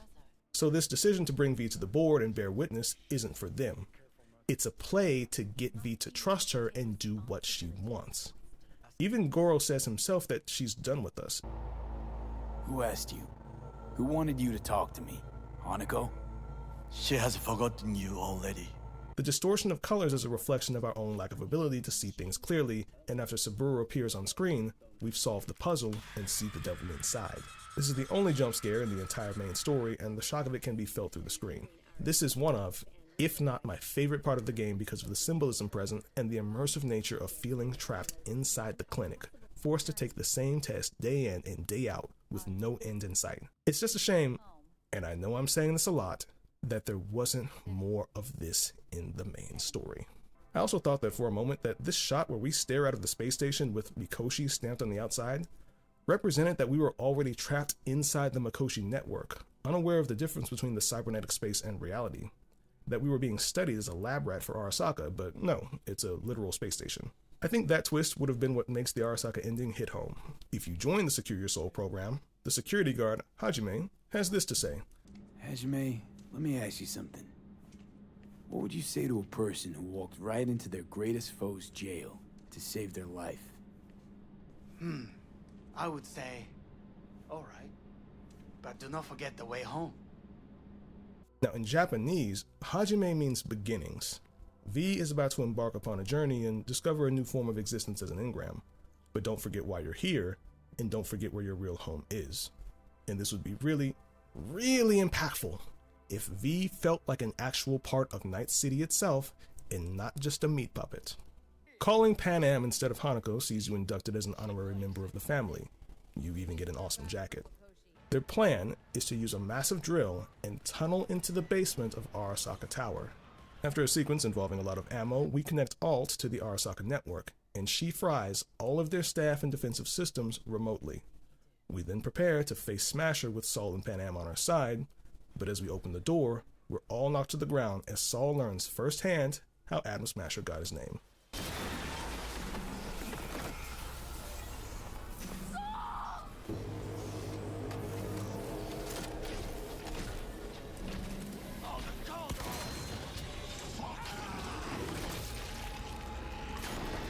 If you seek Rogue's help, Johnny takes control and confronts her, saying that he knows she secured the afterlife by doing the work of the corporations. But she hasn't forgotten why the afterlife exists or why they oppose the corporation's rule. We end this argument with a kiss before waking up to the other most terrifying jump scare in the game.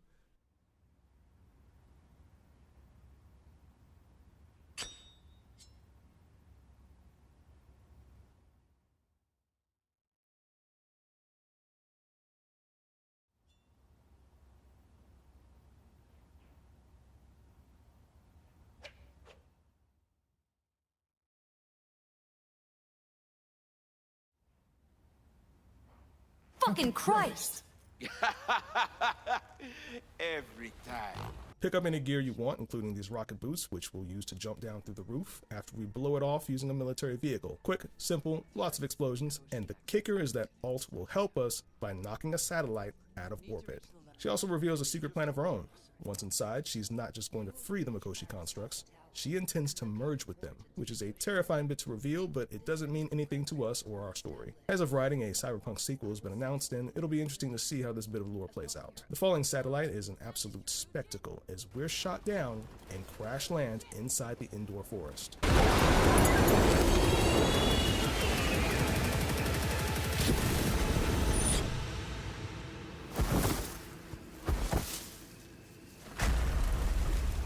Just like before, Alt fries everyone, and Adam Smasher knocks us on our backs before piercing Rogue in the chest. But she plants a grenade on him, sacrificing herself.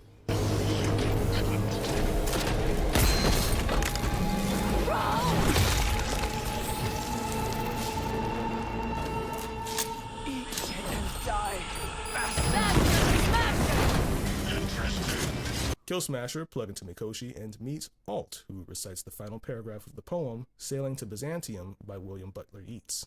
Once out of nature I shall never take my bodily form from any natural thing, but such a form as Grecian goldsmiths make, of hammered gold and gold enameling, to keep a drowsy emperor awake, or set upon a golden bough to sing to lords and ladies of Byzantium. This time we get a vision of the final rooftop scene where we find V's bullet necklace, a reminder of our second chance at life. I find it interesting that we get the scene regardless of who is in control. Alt has bad news. She can separate our psyches, but the chip's integration has gone too far. Removal will result in our inevitable death because the chip was designed to turn our body into a vessel for Johnny. We can either go down the digital well to return to V's body, or we can step into the light and go with Alt. If Pan Am helped you, we can leave the city together to try and seek a potential cure. This sequence where we ride through this underground passageway through a massive sandstorm is a visual feast, and this is the second time in an ending that the game has done something really cool that I wish had more presence in the main game. If you picked Rogue's ending, we take her place as Queen of the Afterlife, waking up in a posh apartment building, riding to the afterlife in style, and suiting up for a massive heist. It's a super risky move, but we're still doomed, so we have nothing left to lose. Ironically, this ending gives V everything Jackie sacrificed his life to get, but in the end we're still doomed and all we want is our life back. Now, we have everything and nothing matters. I actually thought this scene was going to be some super secret mission. You can actually see ads for the casino we're planning to heist throughout the game. But no, this is the end. I also love how we're still using equipment from Arasaka. As much as we've gained, we cannot escape from their influence. If you let Johnny take your body, we pay our respects to the dead and return V's necklace or Rogue's gun. There's also a troubled youth he's apparently taken under his wing. He drives around and even takes us to buy a new guitar, which leads us to this part. So we tell this lady we're looking to spend some serious cash on a serious guitar. Now, Corpo V was pretty well off with about 100k in the bank, and Rogue's fixer fee was about 10k. So I'm expecting this to be somewhere from 20 to 30,000 eddies, but it's just 5k. That's less than every in-game cyberware upgrade and leaves me very confused. This was my reaction the moment I saw that. No, thanks. That's it? Only 5,000?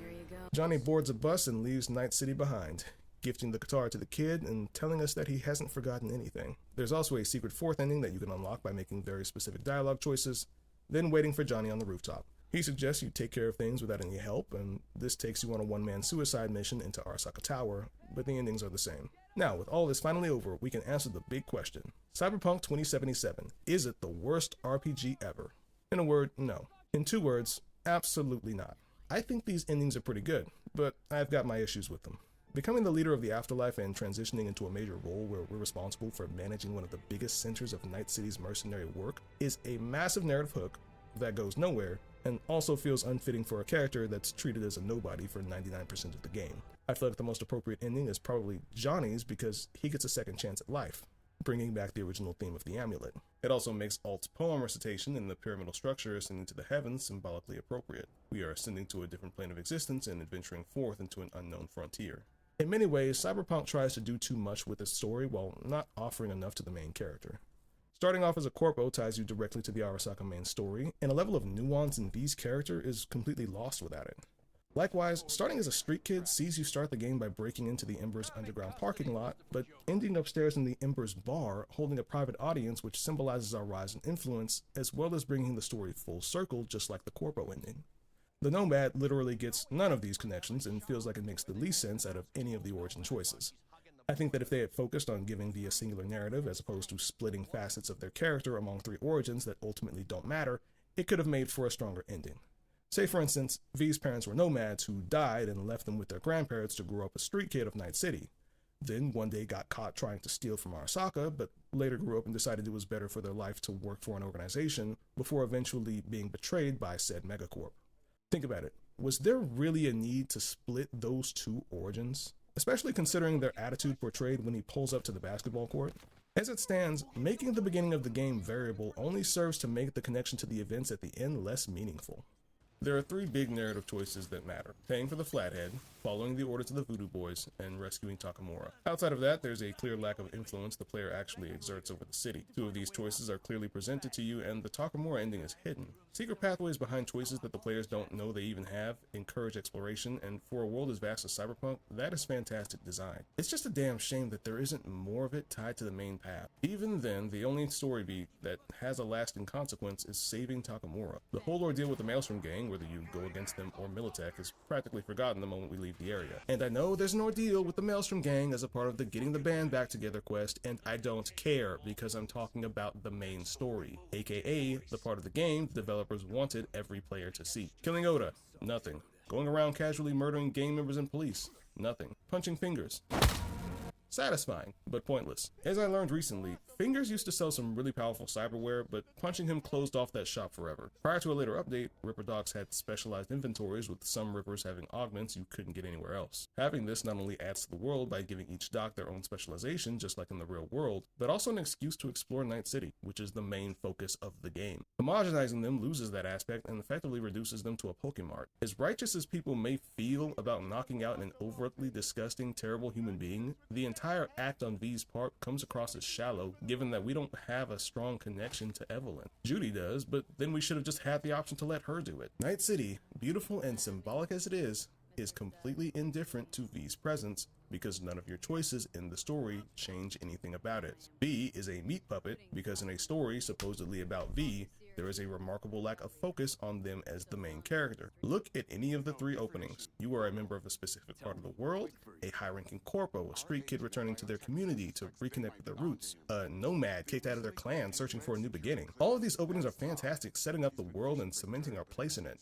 But the moment the montage finishes, every defining moment and character we met establishing that origin is completely tossed out the window as if it never mattered. There are a few key lines and standout moments, but a couple of bits of flavor text don't go far enough to make V feel like their own person. We go from someone with a history and interesting past to a primarily blank slate that fills whatever role we need it to in the moment. By contrast, Takamura, Jackie, Judy, and Panam are all fully fleshed out characters with a set history and place within the world that makes them feel like they belong here. Hell, as much as I don't like Johnny throughout the entire game, I thought that he was a great character, the devil edgelord on our shoulder that can't shut up about killing Arasaka. Each one of them is characterized perfectly by their actions and how the events of the story shape their place in the society. Panam goes from the black sheep to a leader after the death of those closest to her. Judy takes action with V to free Clouds from the control of the Tiger Claws after Evelyn's death. Takamura regains his honor and rejoins the organization after the death of Saburo. Jackie's death doesn't do that for us. V's place within the narrative feels like a window through which we get to view their stories rather than developing our own. And I feel like the few moments that try, be it the sex therapy or the many moments with Johnny, get confusing because by then we're already showing traces of his influence in our actions. Even though we can choose the words, we're never really sure whose mouth they're coming from. And I know the ending pushes this narrative that there is no V and Johnny anymore, but I think that just goes to make the narrative choices even more confusing, especially when there's the obvious push of corpo bad, rocker boy terrorist good. But you know what the biggest disappointment was? And I know I've said this about 3 times now, but Jackie is by far the best friend character ever, and he dies to random bullets. We should have spent more time with him, driving around, having conversations with friends, and maybe just hanging out. I think 2 of the solutions Josh proposes for improving the game were great. First, I think having the montage be the tutorial is a phenomenal idea. More time with the best character in the game? Check. A tutorial integrated into the main story that reinforces our connection and friendship? Fantastic. And on top of it all, it adds that much more depth and gravitas to his funeral scene. Second, making the final villain, Atom Smasher, and by extension Arasaka, more involved as villains in the main plot. The game's atmosphere puts so much emphasis and detail into the methods by which the world is oppressed by tyrannical megacorporations, but doesn't go far enough into translating that into how we experience it. You know what should have happened? Atom Smasher should have been the one who killed Jackie. Then, interrupt Jackie's funeral, just like when Hanako was kidnapped at the hotel. That way, we have a personal emotional link to the villains, and we get an emotional catharsis at the end of the game when we get to kill him. They could have had a press conference like the random ones in the game that relate to those key story bits by using the media to spread information about the raid. You know, something like we were weeding out a terrorist cell, or we discovered weapons of mass destruction in Victor's clinic. I'm being facetious, but something to actually show this corruption reflected in the game world. I think the symbolism is fantastic, and the artistic direction goes a long way of carrying this in a way that you should have been able to experience just by playing it. Takamura has a scene where he reacts to Arasaka on the news. Why can't we have V react to the news of our family and friends being slaughtered and having lies spread about their deaths? The game uses the news to convey important quest details for the Relic and River's questline, so I know they can if they wanted to. The structure of the story places Smasher as Johnny and Rogue's villain, not ours. Even Panam gets a moment of proper motivation to kill him during her ending. As things stand, I found fighting alongside our allies in Arasaka Tower to be far more emotionally satisfying than actually killing Atom Smasher. And on the note of Jackie, the way we learn about Jackie after his passing is beautiful. The mandala he uses for spiritual growth, the special edition bottle of booze representing how he always appreciated the idea of living a better lifestyle, the belt that he keeps from his dad so that if he ever comes back, he can beat him with it just like when he was a child. He oozes character, and it's so well done that I wish I knew him better so I could miss him more. The funeral gathering of all our friends and family mourning his death is beautiful. A family of people from the streets of Night City connecting to honor someone they all love. I don't feel like V would get the same treatment because these people are all practically strangers to us unless you pick the Street Kid intro. What the story does masterfully do is the integration of the meta-narrative. The perspective of V, someone struggling to come to terms with what is both a terminal disease and effective erasure of their own psyche, brings to mind the likes of people who struggle with Alzheimer's and other forms of dementia. You slowly lose pieces of yourself until what is left is someone neither he nor anyone else can recognize. It's something I can personally relate to given my family's history. Another is to choose the principles that guide your life. The Elder Caldos, despite what internal disputes take place, always lend an arm to one another. Panam, who constantly rebelled out of her own view of what was right, never hesitated to call on them for help, and they never turned her away. When push came to shove, she was always there for Saul and did what she believed was putting the family first. For Rogue, it's keeping the afterlife, a place the people from the streets can call their own, even at the cost of selling out to the corporations who lord over them. It's no accident that the afterlife is buried underneath the city, whilst Militech and Arasaka are literally towering over them in massive skyscrapers. For Jackie, it's not about how you lived or even how you died. It's the journey of life you take and every experience and lesson that shapes you to be who you are and what you ultimately leave behind. Takamura at Tom's Diner and this interaction tells us a lot, not just about Takamura, but the world in general. More so if you don't interrupt him and let the scene play out. You heard me. Listen. No, tough guy, you listen. It's people like you two that have brought this country to its knees. Taken our land, our jobs, our fucking dignity. But I own this place and here I decide. So finish your tea and get the fuck out. The diner's owner is a small businessman. In the shadow of Megacorp, he is a nobody with little control or influence over his situation. But with what little control he has, he pushes against what he regards as the source of societal degradation. Megacorp's running and controlling everything without regard as to how it affects individuals on the smaller scales. Takamura the Grey, for all his loyalty and appreciation for what Arasaka has granted him, doesn't argue the man's authority despite how displeased he is, because honor and authority is everything to him. Despite the narrative of how big and bad Megacorps are that Johnny shoves into your ear, Takamura disproves all of it. It's the people behind the structure that use it as a force of evil. See Dexter Deshawn, who takes advantage of our lack of experience to try and save his own skin. See Takamura, stripped of everything by the corporation that gave him his life, but still strives to do the right thing by us and the Arasaka family. Saburo, ironclad in reputation and power, was killed because of the singular soft spot Hanako claims he has. But in the end, he's still willing to kill his own son and take his body. She claimed that he did everything for his family, but his actions proved otherwise. What he cared about was his legacy. He wasn't killed by his son because he cared for him too much to defend himself. He died because he underestimated him. The too big to comprehend aloof monster that is Arasaka the corporation isn't the antagonist as much as it is one more representative structure of an oppressed society. It's the human faces that both oppose and help us. Villains like Saburo and Meredith use corporations as vehicles of exploitation. I've personally known people who like to put on airs and tell me that what they want is in my best interest, all while serving themselves. It's one of the main reasons why the Arasaka ending resonated so much with me. V was promised salvation, did everything agreed upon, and still got shafted in the end because the other side in charge got what they wanted and never really cared about helping. Just like Dex in the beginning, just like Evelyn with Woodman. In the end, we are small-timers punching above our weight, our ambition of becoming a legend and making a meaningful change falling short of what we have the power to achieve. In the end, we are readily discarded just like the rest of the city's trash. The final time we see Norinobu alive, he's dressed in this super impractical black gown that drags further than a wedding trail. You don't have to be a bride to understand that no one can walk in this, and that's the point. It's the long shadow of Saburo weighing on him and preventing him from moving on his own. All he can do is await his fate. It's a bit ham-fisted given there's no way it fits in an elevator, but it works. This is mirrored again in the Devil and Sun endings. In The Devil, we're trapped in a cage with Arasaka keeping the bars shut.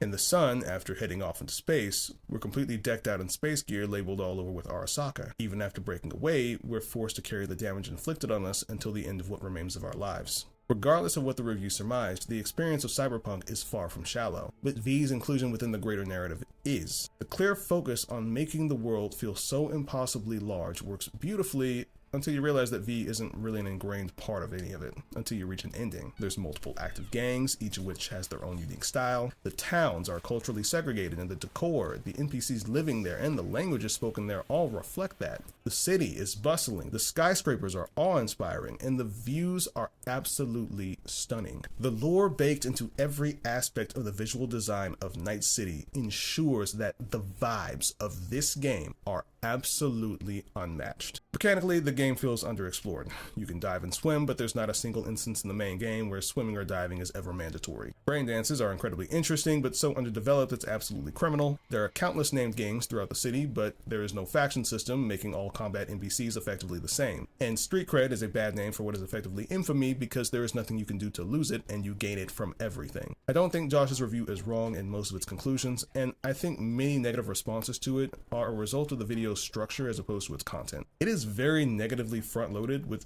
praise unevenly sparsed between really long streaks of critique. Compare this to his much older review of the original Baldur's Gate, and I think that the love he holds for the series, and games as an art form in general, translates far easier to the audience because he recalls it very fondly. I played Baldur's Gate 30 years after it released, and it definitely has mechanical issues that wouldn't be forgiven in a modern game. Namely, traps are cheap, the final boss fight is ass, and poison is absolute bullshit. And you know what? It doesn't matter, because the spirit of that game forged a legacy, inspiring countless successors to the genre for players to enjoy for decades. Cyberpunk 2077 has too many shallow aspects, but what matters most is whether or not you had fun playing the game. And I absolutely did. Driving around the city, first person in a motorcycle is unmatched, and shredding a guitar is awesome. Come for the world, stay for the vibes, and have a good time. Cyberpunk 2077 is...